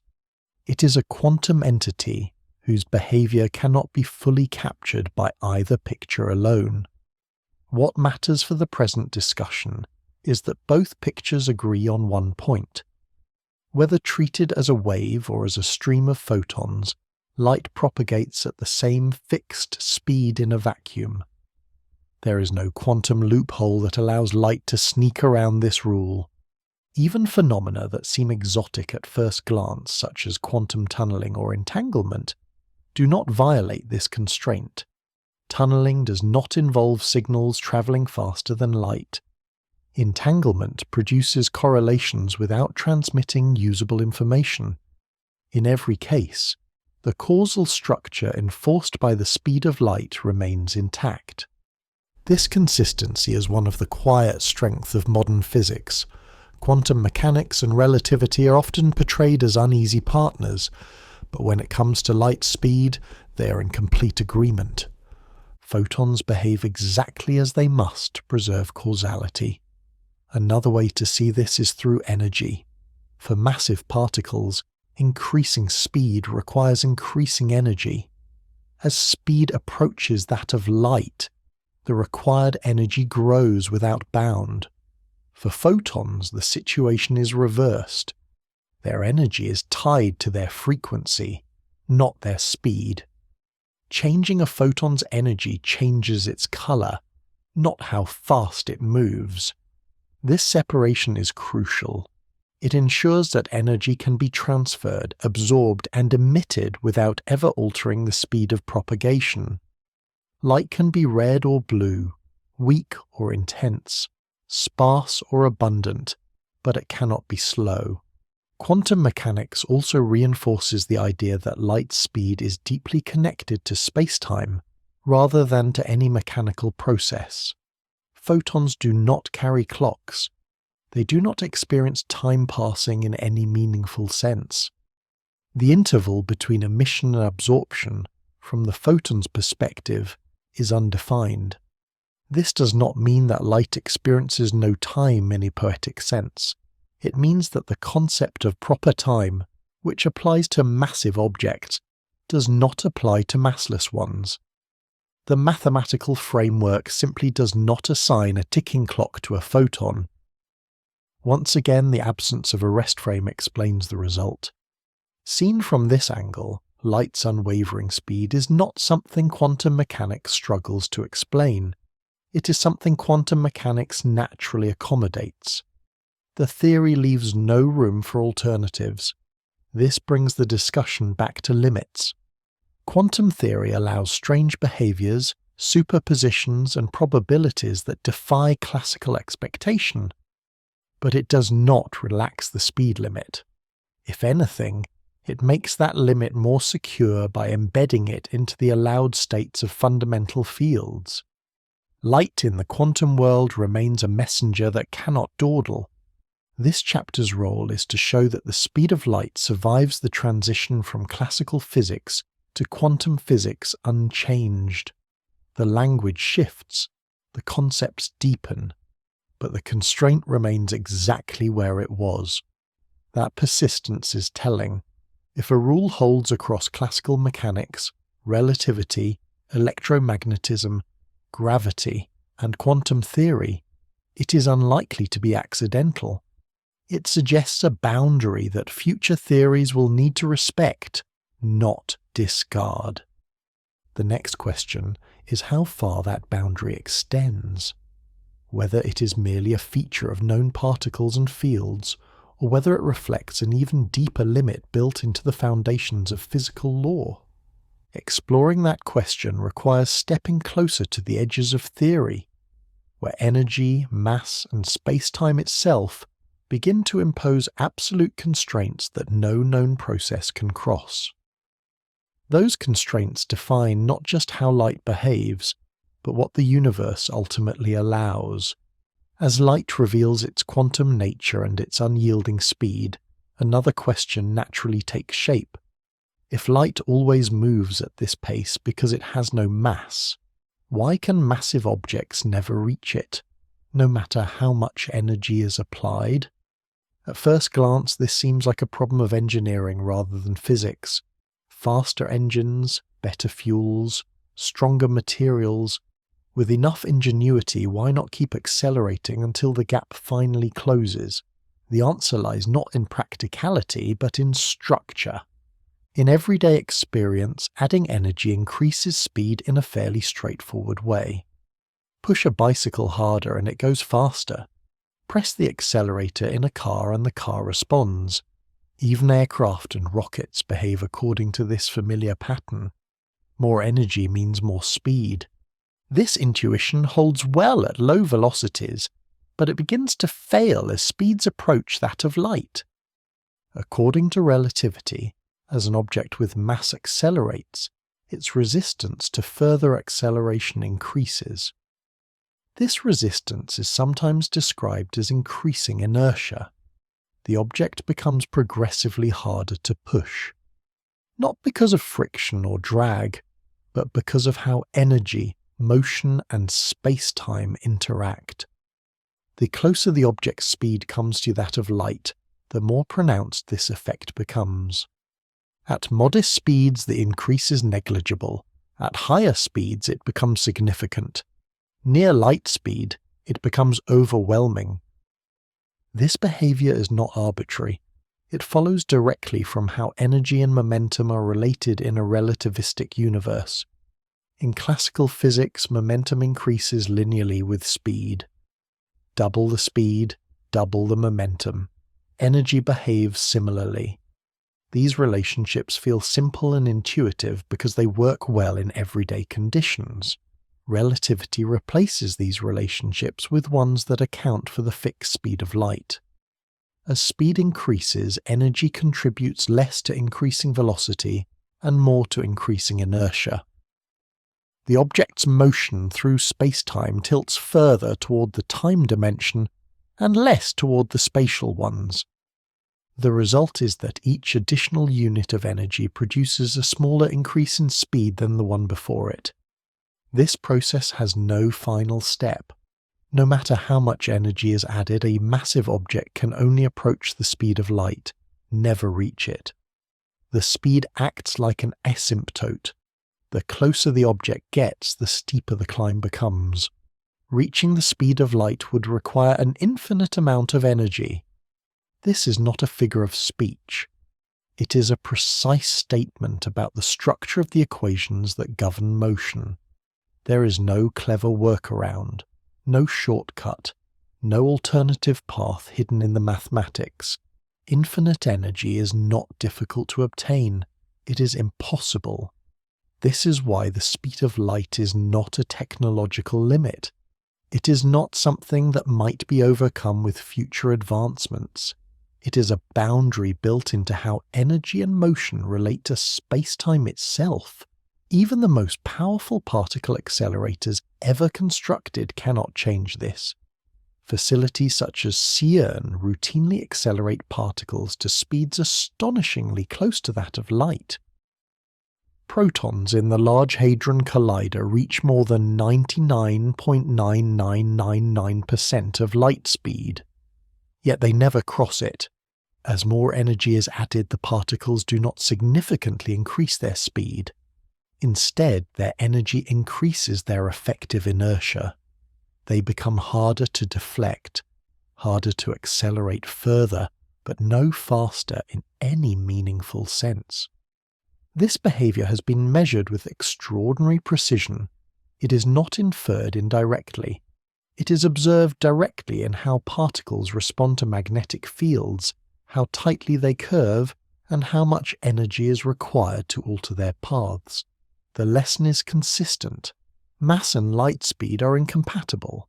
This incompatibility explains why photons behave so differently. Photons have no mass, so they do not experience this runaway increase in inertia. There is no gradual ramp-up. They are born moving at light speed and remain there. There is no lower speed for them to occupy. Massive objects, by contrast, are anchored to slower speeds by their very existence. It is tempting to imagine that mass is merely an added property, something that could be shed or neutralized with the right trick. Physics offers no such option. Mass is not an accessory. It is a fundamental feature that determines how an object moves through space-time. This brings the discussion back to geometry. In the space-time picture, objects trace paths determined by their speed and energy. Light follows special paths that sit at the boundary between time-like and space-like motion. Massive objects must remain inside that boundary. They cannot touch it, let alone cross it. As speed increases, the object's path through space-time rotates closer to the light-like direction. But it can never align fully. That final alignment is reserved for massless entities alone. This geometric interpretation makes the energy requirement intuitive. To rotate a path all the way to the light boundary would require infinite effort. The structure of space-time simply does not allow it. Once again, the speed of light reveals itself not as a barrier placed in the way of progress, but as a defining feature of the landscape. This also explains why there is no observable transition at the boundary. Objects do not suddenly behave strangely as they approach light speed. The changes are smooth, continuous and predictable. The difficulty increases gradually without ever producing a sharp cutoff. The universe does not snap. It resists gently but inexorably.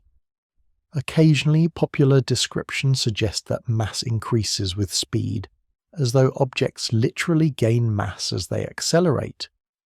This language is sometimes used for intuition, but it can be misleading. What actually increases is resistance to acceleration, not rest mass itself. The distinction matters because it emphasizes that the limit arises from motion and energy, not from objects physically becoming heavier in some absolute sense. Modern physics prefers to say that energy and momentum increase while mass remains constant. The effect is the same. Acceleration becomes progressively harder as speed increases, and the speed of light remains unattainable. This perspective also clarifies why no amount of clever timing or staged acceleration can bypass the limit. Accelerating in steps does not help. Each step encounters the same structural resistance. The universe is not being stubborn. It is being consistent. This consistency is one of the reasons relativity integrates so smoothly with other areas of physics. The same energy constraints that govern particle motion also shape nuclear reactions, astrophysical processes, and cosmological evolution. Stars shine because mass can be converted into energy, but even that conversion respects the same limits. Energy release does not propel matter to light speed. It emerges instead as radiation, carried away by massless particles that already live at the boundary. The boundary remains intact. This chapter's purpose is not to discourage imagination, but to anchor it. Understanding why massive objects cannot catch up to light is essential for understanding what energy actually does in the universe. Energy is not a universal accelerator. It is a way of reshaping how objects move through space-time within fixed constraints. Those constraints are not arbitrary. They follow from the same structure that governs light, causality, and geometry. Once this is appreciated, the speed of light stops looking like a goal to be chased. It becomes a reference point, a dividing line that separates different kinds of motion. On one side lie massless entities that move inevitably at that speed. On the other lie massive objects, forever approaching but never arriving. Bridging that divide requires infinite energy, which means it cannot be bridged at all. This understanding naturally leads to a deeper question. If energy, mass, and motion are so tightly interwoven, then what exactly is their relationship? How does mass encode energy, and how does space-time geometry govern both? Answering that requires turning attention to one of the most famous and most misunderstood relationships in physics, where mass and energy are revealed as two expressions of the same underlying quantity. That relationship completes the picture of why light speed stands where it does, and why nothing with mass can ever reach it. By this point, the speed of light has revealed itself as more than a limit on motion. It shapes time, space, causality, and the behavior of both massless and massive objects. At the center of all these ideas sits a relationship so familiar that it is often taken for granted, yet so deep that its consequences are still unfolding. It is the relationship between energy and mass. This connection was articulated most clearly by Albert Einstein, not as an isolated insight, but as a natural outcome of special relativity. It showed that mass and energy are not separate substances, but two expressions of the same underlying physical quantity. In everyday thinking, mass and energy feel very different. Mass is solid. It occupies space. It resists motion. Energy feels more abstract. It flows, transforms, and dissipates. One can hold a mass in the hand. Energy is felt only through its effects. Relativity dissolves that distinction. According to Einstein's framework, mass is a concentrated form of energy. An object at rest still possesses energy by virtue of its mass alone. That energy is not kinetic. It does not come from motion. It is intrinsic. This idea is often summarized by a compact mathematical statement, but its meaning is far richer than any shorthand suggests. Written out in full, the relationship says that energy equals mass multiplied by the speed of light multiplied by the speed of light. The appearance of the speed of light here is not decorative, it is essential. The speed of light acts as a conversion factor between mass and energy. It tells us how much energy is associated with a given amount of mass. Because the speed of light is so large, even a small amount of mass corresponds to an enormous amount of energy. This is not a theoretical curiosity. It is observed directly in nature. In nuclear reactions, a tiny fraction of mass is converted into energy. The mass lost is almost imperceptible, yet the energy released can power stars, fuel reactors, or produce devastating explosions. The sun shines because mass is steadily being converted into energy in its core, radiated outward as light and heat. What matters here is not the scale of the energy, but the structure of the relationship. Mass does not contradict the speed limit, it reinforces it. Because mass itself is a form of energy, accelerating a massive object does more than increase its speed. It increases its total energy. As speed increases, more and more energy is required to achieve smaller and smaller gains in velocity. The speed of light appears again as a boundary. The relationship between mass and energy explains why this boundary cannot be crossed. To reach the speed of light, a massive object would need to convert all of its mass into kinetic energy, and then require additional energy beyond that. The demand escalates without limit.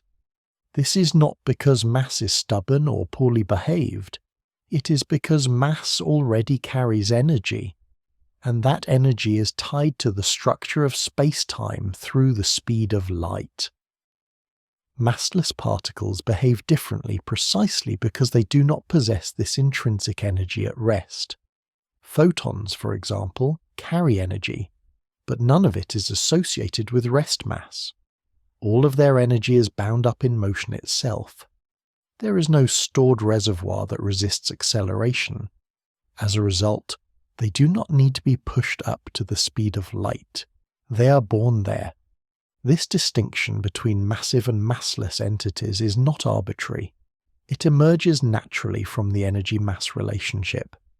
Massive objects have energy even when stationary. That energy anchors them to slower speeds. Massless objects do not.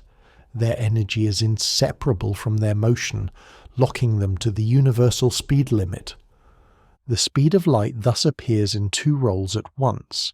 It limits how fast massive objects can move, and it defines the conversion between mass and energy. These are not separate functions. They are aspects of the same structure. This helps clarify a common misunderstanding. It is sometimes suggested that converting mass into energy might allow objects to exceed the speed of light. In reality, the opposite is true. Converting mass into energy removes mass from the system, and the resulting energy is carried away by massless particles that already move at light speed. Nothing crosses the boundary.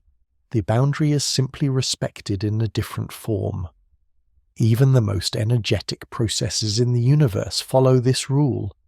Supernovae release vast amounts of energy, but they do not propel matter faster than light. The energy escapes as radiation and neutrinos, not as superluminal debris. Black hole mergers release energy in the form of gravitational waves, which travel at light speed, not faster. Again and again, the same pattern appears. The energy-mass relationship also reshapes how inertia is understood. Resistance to acceleration is not just a property of mass as substance.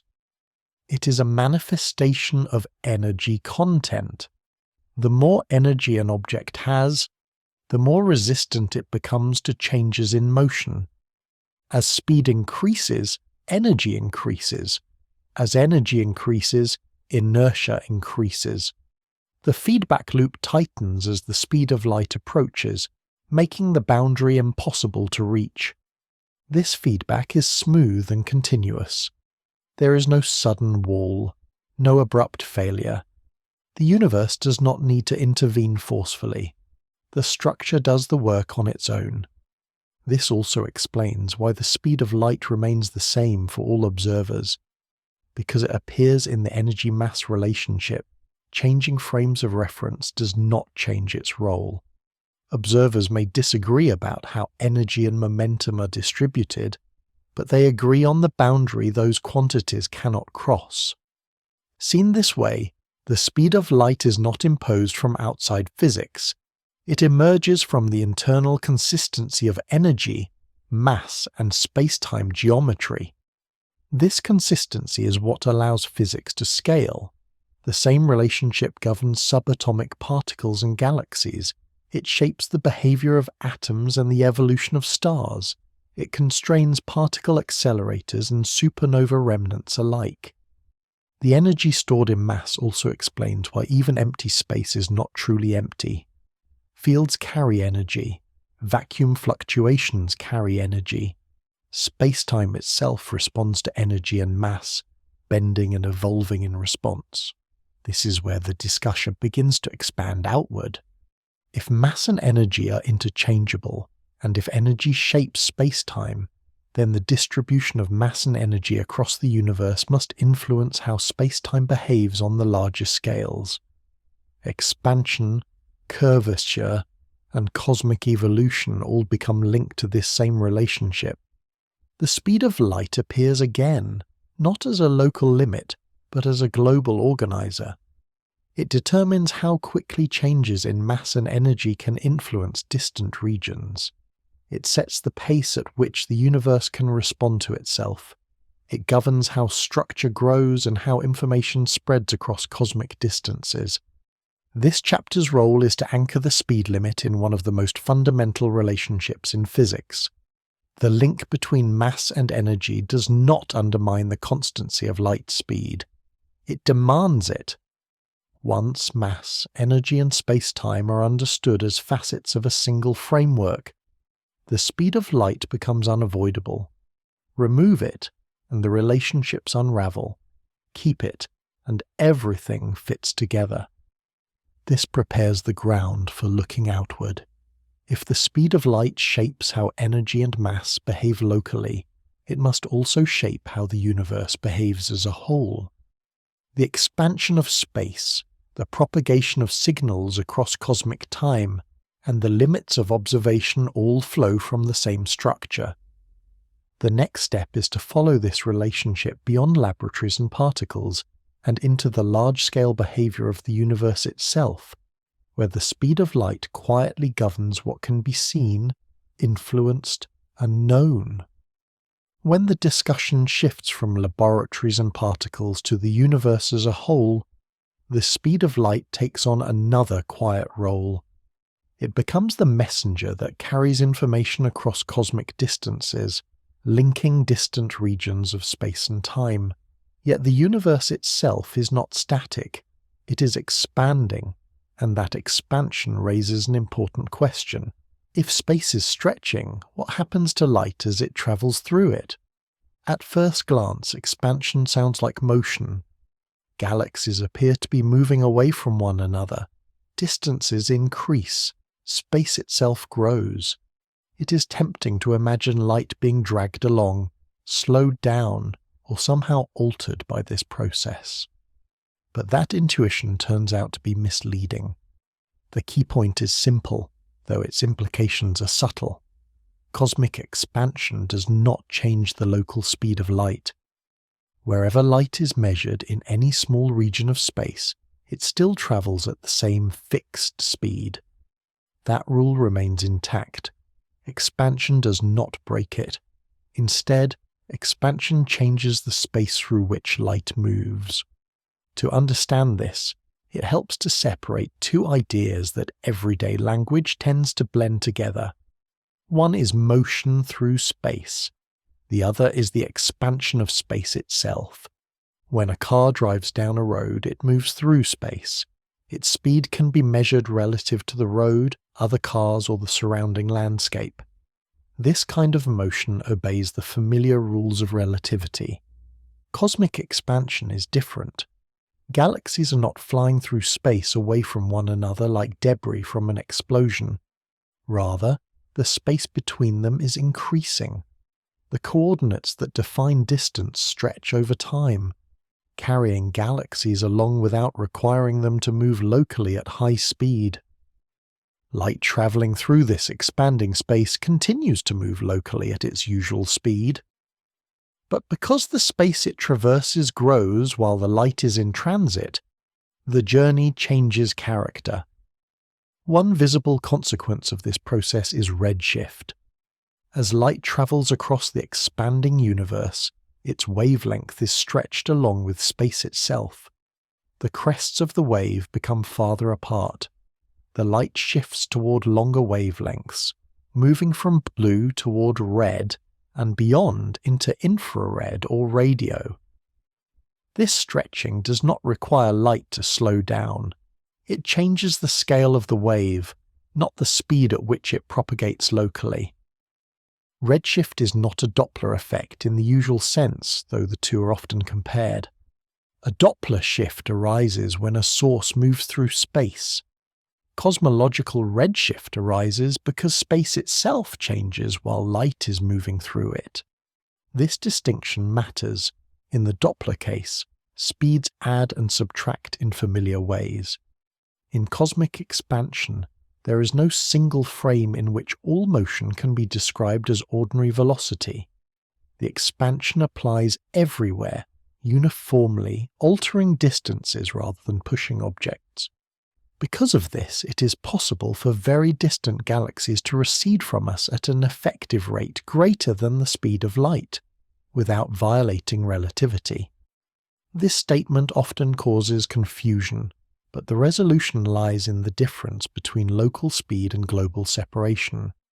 No galaxy outruns light locally. No object moves through space faster than light. But the space between distant regions can grow so quickly that the distance increases faster than light could cross it. This does not allow information to travel faster than light. Signals sent from such distant regions may never reach us, not because they travel too slowly, but because the space they must cross keeps expanding. Once again, the speed of light remains the governing limit on causation. Observational cosmology relies heavily on this behavior. By measuring the redshift of light from distant galaxies, astronomers can infer how much the universe has expanded since that light was emitted. The greater the redshift, the more the universe has stretched during the light's journey. This method has been used for decades, refined through careful observation and increasingly powerful instruments.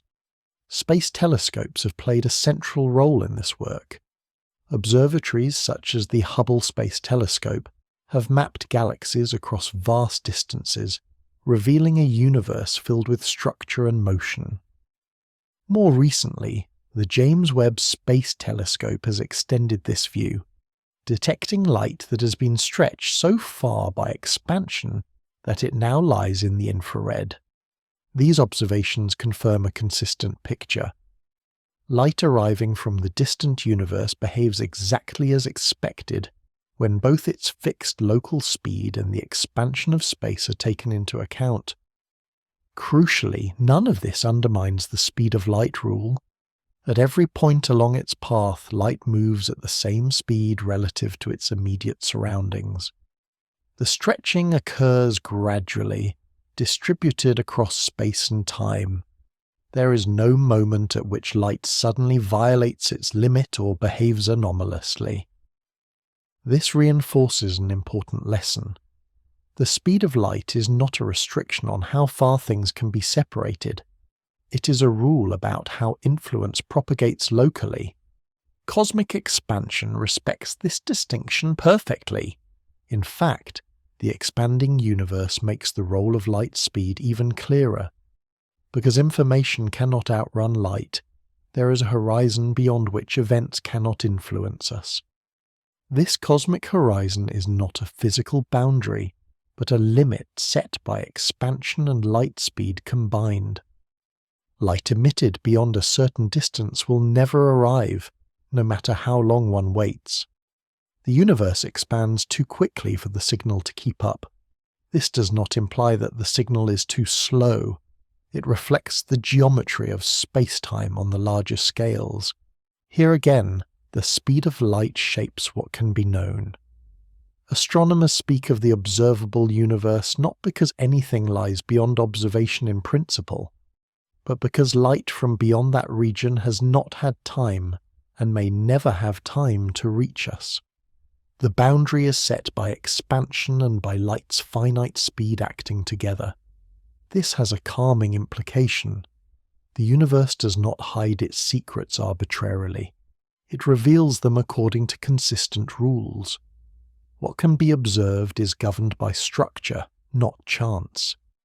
It also underscores why expansion does not conflict with relativity. Relativity governs local physics. Expansion governs global geometry. The two coexist without contradiction. Even as the universe expands, light continues to trace its structure faithfully.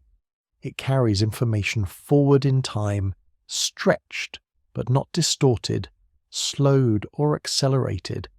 Its speed remains the same in every small patch of space it passes through. This consistency allows cosmology to function as a precise science rather than a speculative one. Measurements of redshift, brightness, and distance can be combined to reconstruct the history of cosmic expansion. The same speed of light that limits communication also enables reconstruction. It sets the scale for interpreting signals across billions of years. From the earliest light released after the universe cooled enough for atoms to form, to the glow of distant galaxies seen today, light has been the primary witness to cosmic history. That light has travelled through an evolving universe without ever changing its local behaviour. In this sense, expansion does not compete with the speed of light. It works alongside it. Light provides the ruler and the clock. Expansion provides the stretching of those rulers and clocks over time. Together, they define what can be seen and how it must be interpreted. As observations improve, the picture becomes more detailed, but the underlying rules remain the same.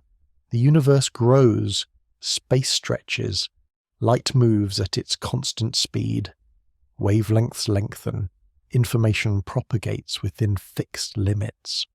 The story scales cleanly from the smallest measurements to the largest distances. This chapter's role is to show that even on cosmic scales where intuition strains, the speed of light remains untouched. Expansion changes distances, not the rules of motion. Redshift alters wavelengths, not local speeds. The universe can be vast, dynamic, and evolving without ever relaxing its most fundamental constraint. And that brings the discussion back to observation itself. If light is the messenger and its speed is fixed, then careful measurement of that light becomes the most reliable way to test the universe's laws across time and space. The next step is to look more closely at how those measurements are made, how precise they have become, and how the speed of light has been confirmed not just in theory, but through observation across scales far beyond anything achievable on Earth.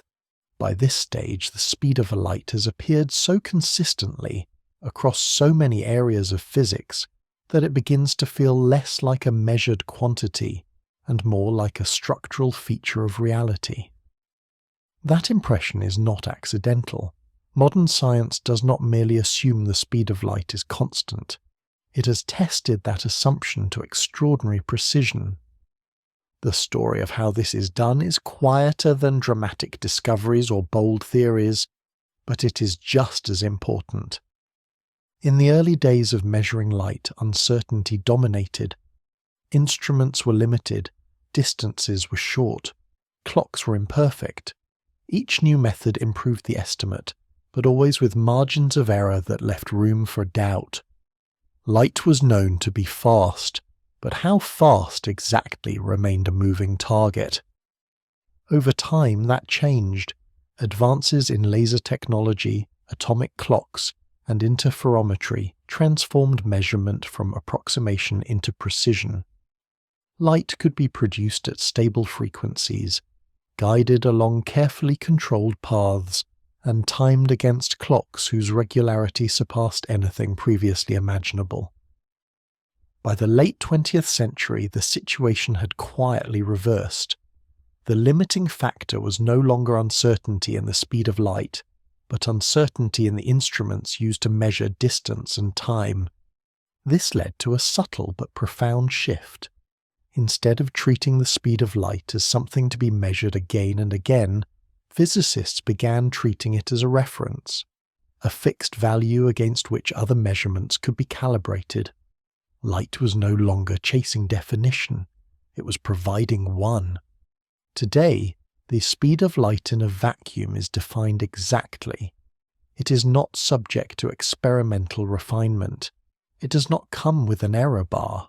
It is a fixed number, chosen to anchor the system of units used to describe space and time. Written out in full, the definition states that light travels exactly 300 million meters in 1 second. This does not mean that scientists stopped measuring light.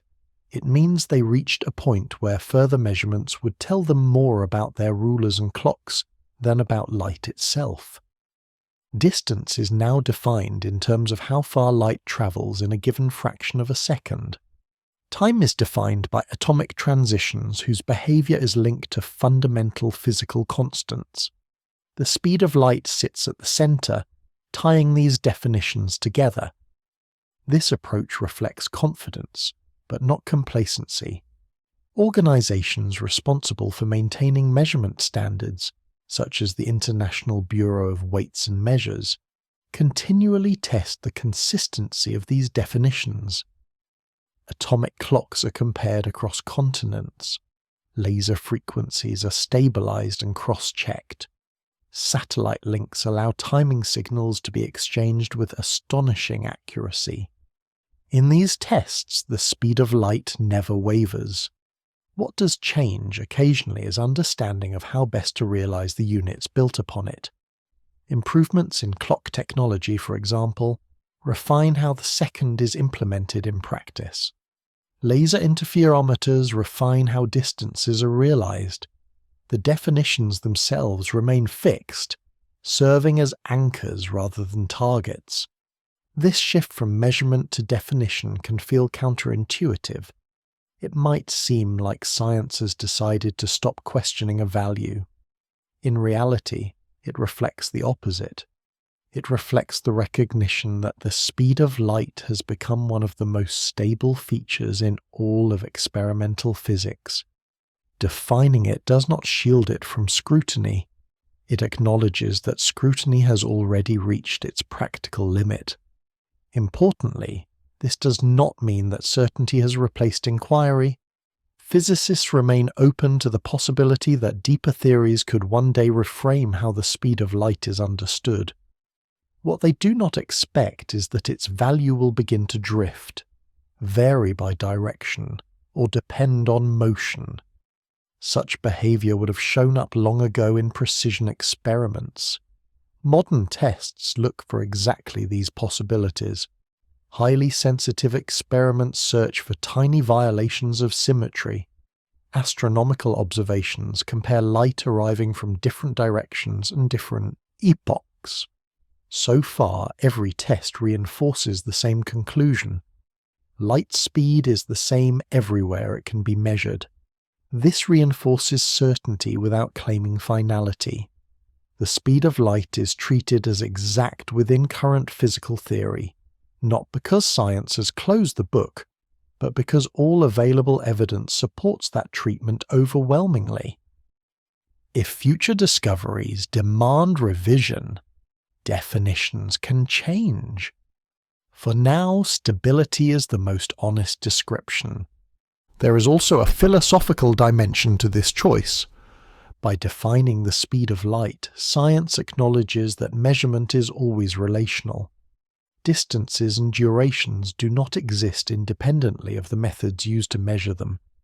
Anchoring those methods to a universal constant provides coherence across disciplines and scales. It allows laboratory experiments, satellite navigation, particle physics, and cosmology to speak the same language. This coherence is not imposed arbitrarily. It emerges from decades of consistent results. The certainty surrounding the speed of light is therefore not dogmatic. It is cumulative.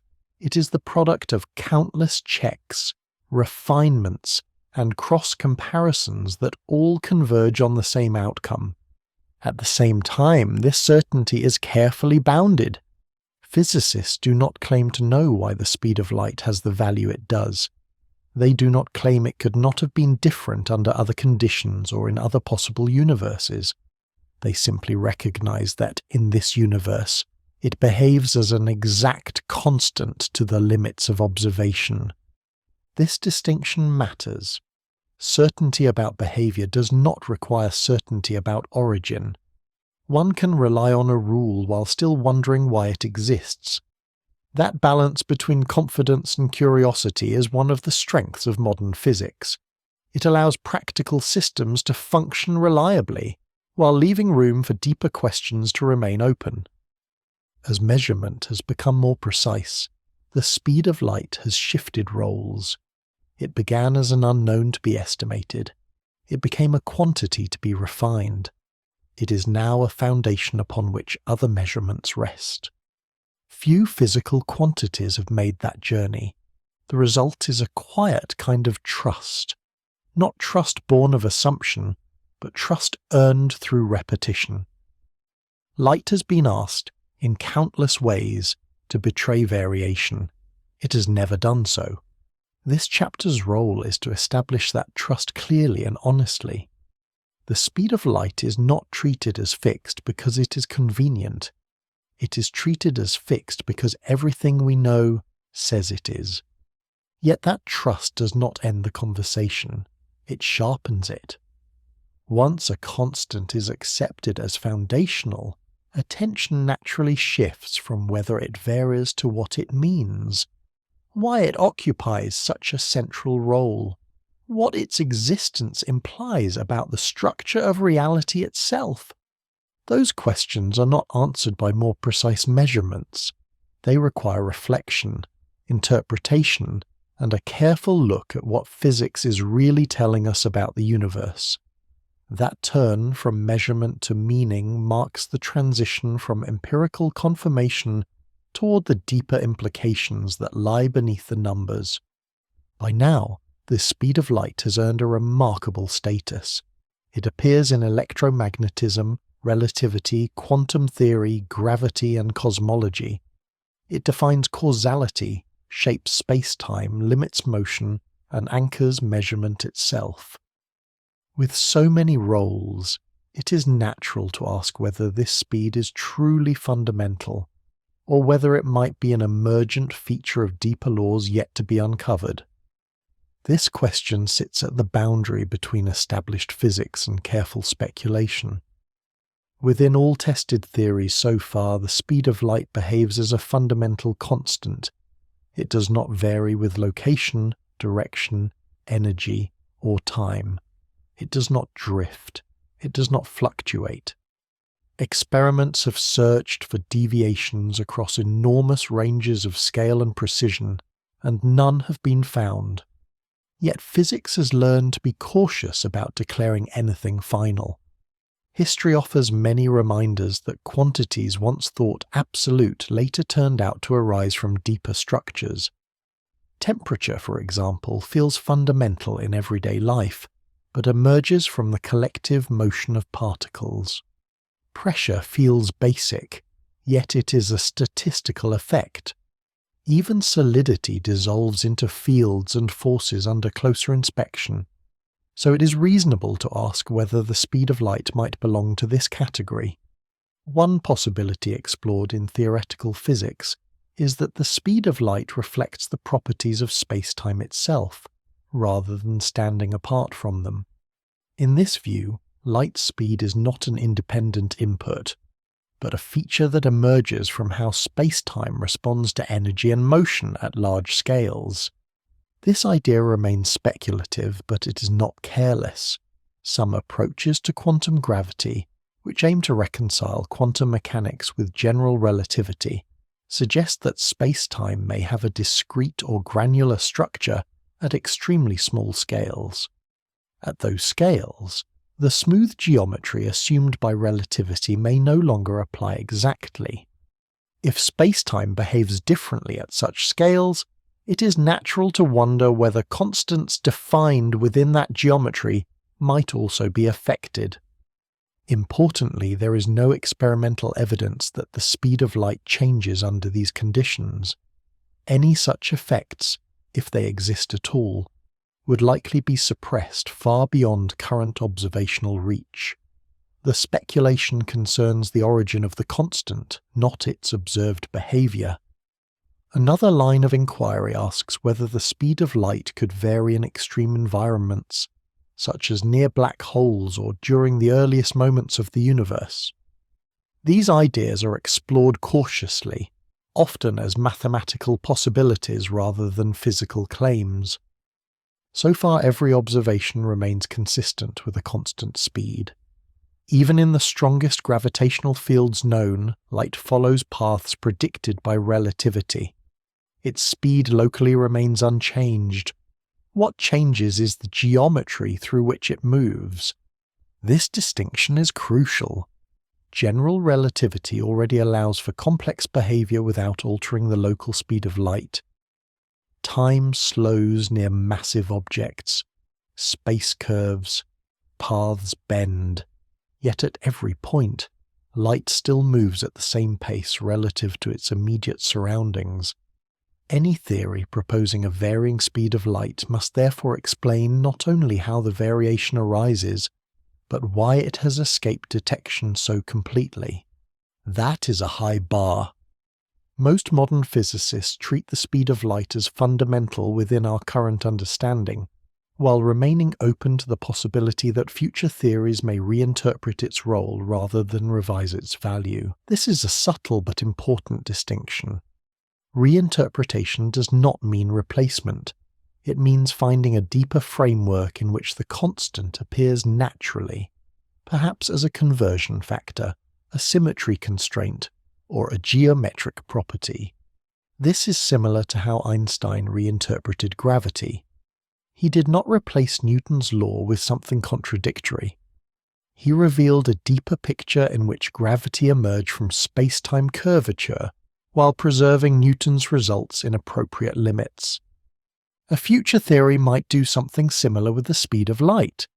It might reveal why spacetime has the structure it does, why massless fields propagate at a single invariant speed, why causality is protected so robustly. The constant itself might remain unchanged, even as its meaning deepens. This cautious attitude is characteristic of modern theoretical physics. Physicists distinguish carefully between what is known, what is inferred, and what is imagined. The speed of light belongs firmly in the first category when it comes to behavior. Its constancy is among the most secure results in science. Questions about its ultimate origin belong to the third category. They are interesting, motivating, and worth exploring, but they are not conclusions. It is also worth noting that many speculative ideas are constrained by the very consistency they seek to explain. Any deeper theory must reduce to known physics in ordinary conditions. It must preserve causality. It must respect the observed behavior of light across scales. This severely limits what is possible. As a result, even bold theoretical frameworks often leave the speed of light untouched, building their novelties elsewhere. They may quantize spacetime, introduce new dimensions, or alter the nature of particles while keeping the speed limit intact. In that sense, the speed of light functions as a stabilising feature, It anchors theory as much as experiment. This does not make physics conservative. It makes it disciplined. Speculation is welcomed, but it must be framed clearly as speculation. It must acknowledge the strength of existing evidence rather than dismiss it. The question is not whether the speed of light might change tomorrow, but whether its role could be explained more deeply tomorrow. That is a quieter, more productive question. From a broader perspective, the speed of light has already achieved something rare. It has unified vast domains of physics without strain. Classical fields, relativistic geometry, quantum particles, gravitational waves, and cosmic expansion all accommodate it naturally. That level of coherence is not easily discarded. So is the speed of light truly fundamental? Within everything currently known, the answer is yes. It behaves as a foundational constant, not an approximation, not an emergent average, and not a provisional placeholder. Whether it remains fundamental in a future, deeper theory is an open question. But even there, the most likely outcome is not that the constant disappears, but that its presence is explained more fully. The distinction matters because it shapes how the discussion proceeds. If the speed of light were unstable or poorly understood, the preceding chapters would rest on shaky ground. Instead, they rest on one of the firmest pillars in physics. This chapter's role is not to undermine that pillar, but to show that curiosity does not stop at certainty. Confidence in a constant does not preclude wonder about its origin. The universe has given us a rule that works everywhere we have looked. Asking why that rule exists is not a rejection of what is known. It is an invitation to understand it more deeply. With that perspective in place, the discussion can now turn toward synthesis, toward bringing together the threads of measurement, geometry, causality, fields, energy, and cosmology into a single, coherent picture. Not to resolve every question, but to see clearly what the speed of light has already revealed about the structure of reality. Imagining a universe in which the speed of light were different is a useful exercise. Not because such a universe is likely or even possible, but because it reveals how much structure quietly depends on that single constant. The aim is not to picture catastrophe or spectacle, but to notice how delicately balanced the relationships of physics really are. The first thing to understand is that changing the speed of light would not simply make things faster or slower. It would alter the relationships between space, time, energy, and causality at a fundamental level. The equations that describe motion, fields, and interactions are not built around arbitrary numbers. They are tuned to one another. Changing one element ripples through the rest. If the speed of light were higher, the most immediate effect would be subtle rather than dramatic. Time dilation and length contraction would become less pronounced at everyday speeds. Objects could move faster before relativistic effects became noticeable. For human experience, the universe might feel more classical, more Newtonian, across a wider range of conditions. But that apparent simplicity would come at a cost. The relationship between mass and energy depends directly on the speed of light. Increasing that speed would increase the amount of energy associated with a given amount of mass. Nuclear reactions would release vastly more energy. Stars would burn differently. The balance between radiation pressure and gravity that stabilizes stars would be altered, possibly making long-lived stars like the Sun impossible. If the speed of light were lower, the opposite problems would arise. Relativistic effects would intrude much earlier. Time dilation would become noticeable at speeds far below those achievable by everyday technology. Energy requirements for acceleration would grow rapidly.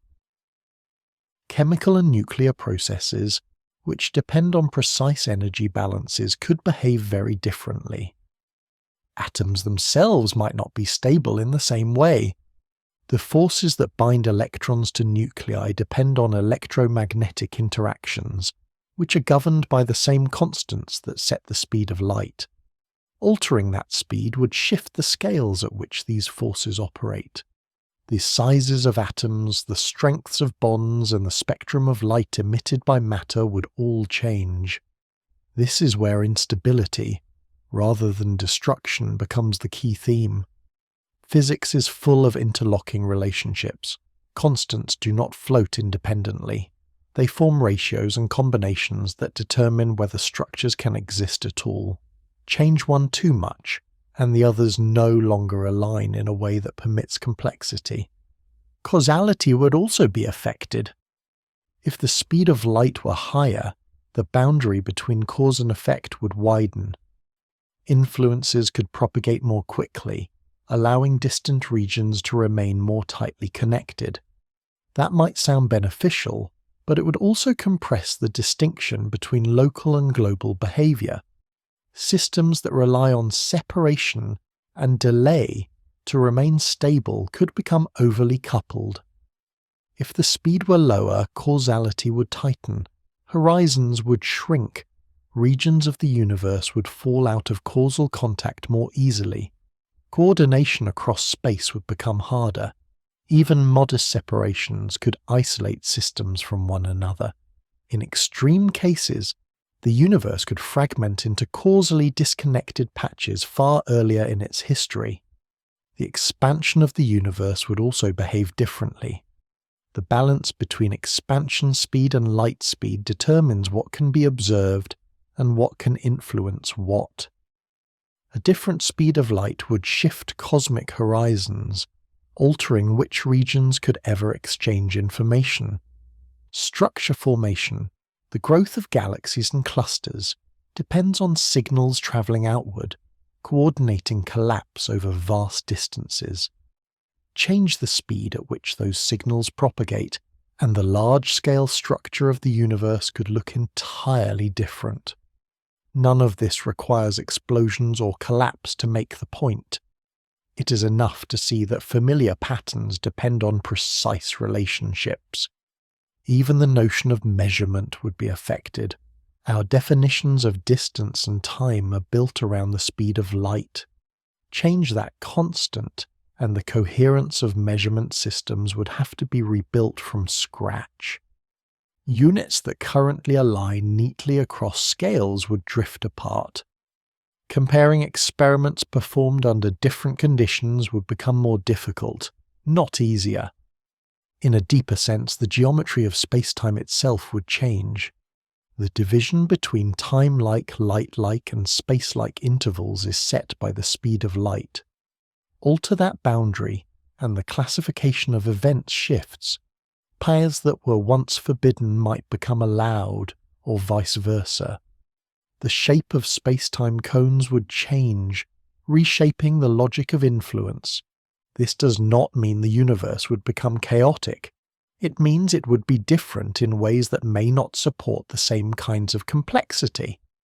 The lesson here is not that the speed of light is uniquely perfect in some aesthetic sense. It is that it sits within a narrow range that permits stable structures to form and persist. Too far in either direction, and the web of relationships that support matter, energy, and causality begins to unravel. Thinking through these alternatives helps explain why the constant matters. It is not important because it is large or small, fast or slow. It is important because so many independent features of reality depend on it simultaneously. It coordinates scales, it links forces, it preserves consistency. This perspective also tempers speculation. When theories propose varying constants or alternative universes, the challenge is not merely to imagine change, but to show that such change could support anything like a coherent world. That is a demanding requirement, and it explains why most serious proposals remain cautious. In our universe, the speed of light does not drift. It does not wobble. It does not adapt to circumstances. That rigidity is not a limitation. It is what allows everything else to adapt. The speed of light is less like a dial that could be turned freely and more like a keystone. Remove or alter it significantly, and the structure it supports no longer holds its shape. This is why hypothetical scenarios are useful even when they are unrealistic. They illuminate dependence. They show which features of reality are negotiable and which are not. The conclusion that emerges is calm rather than dramatic. The universe does not rely on constant vigilance to avoid disaster. It relies on stable relationships that quietly enforce consistency across scales. The speed of light is one of those relationships. By imagining what would break if it changed, it becomes easier to see what it currently holds together. Time, space, energy, causality, and structure all lean on the same support. That realization does not end the discussion, it gathers it. Having explored how the speed of light shapes motion, fields, particles, and the cosmos, and having seen how fragile that structure would be if the constant were different, the final step is to bring these threads together, not to solve a mystery, but to see clearly what has already been revealed. Across every scale explored so far, the same quiet number keeps reappearing. It shows up in the behavior of light, in the structure of space-time, in the limits of causation, in the flow of energy, and in the shape of the universe itself. By now it should feel clear that the speed of light is not merely a fast thing moving through space. It is a rule that space, time, and matter obey together. Seen this way, the story has never really been about light. From the earliest attempts to measure its speed, light acted as a messenger rather than a protagonist. It carried information, revealed delays, exposed inconsistencies, and forced revisions. Each time it was questioned, it answered in the same way, not with variation but with refusal. It would not go faster, it would not go slower, it would not adjust itself to motion. That refusal shaped everything else. When classical mechanics expected speeds to add, light declined. When ether theories tried to give it a medium to lean on, light ignored them. When measurement improved, the answer did not change. The universe adapted around the constant rather than the constant adapting to the universe. This is the first unifying thread. The speed of light acts as a fixed point. Other quantities bend and stretch around it. Time dilates, length contracts, energy rises, inertia grows, geometry reshapes. The constant itself remains still. That stillness is not passive. It is organizing.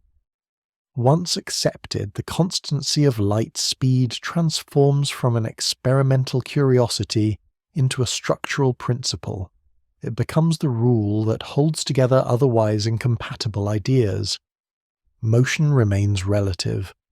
Causality remains consistent. Measurement remains coherent. Spacetime emerges as a unified structure precisely because this rule must be preserved. Space and time do not flex arbitrarily. They adjust in concert. Each compensates for the other, so that the speed of light remains unchanged for every observer. This coordination is not enforced by mechanism or correction. It follows automatically from geometry. In this geometry, light traces boundaries rather than paths. It outlines what can influence what. It separates the reachable from the unreachable. It defines horizons, not walls. That definition extends far beyond optics. In the quantum world, the same constant governs which states are allowed and which are forbidden. Photons, as massless particles, have no choice but to move at this speed. Massive particles carrying rest energy are forever prevented from catching up. The boundary is clean, smooth, and absolute. Energy reinforces the rule rather than challenging it. As objects accelerate, energy does not grant freedom. It adds resistance. The closer a massive object comes to light speed, the more energy is diverted into inertia rather than velocity. The constant stands firm, not because it is guarded, but because the structure does not permit crossing. On cosmic scales, the same principle quietly persists. Space expands, distances grow, galaxies separate. Yet light continues to move locally at its fixed pace, even as the space it crosses stretches beneath it. Wavelengths lengthen, horizons form, observation becomes finite. The rule remains intact. This constancy allows the universe to be readable. Because light behaves predictably, redshift becomes a record rather than a distortion. Because causality is preserved, cosmic history can be reconstructed. Because information propagates at a fixed speed, observation becomes a reliable guide rather than a misleading echo. Measurement itself ultimately yields to the constant. Once precision improves far enough, the speed of light stops being something to chase and becomes something to anchor. Distance and time are defined around it. Standards align to it. Systems rely on it. The constant moves from result to reference. Yet this confidence is not rigidity. Physics remains honest about what it knows and what it does not. The speed of light is treated as exact in behavior, but its ultimate origin remains open to inquiry. That openness is not weakness, it is restraint. Speculation is allowed, but carefully framed. No serious theory treats the constant casually. Any deeper framework must explain why this speed exists, not how to avoid it.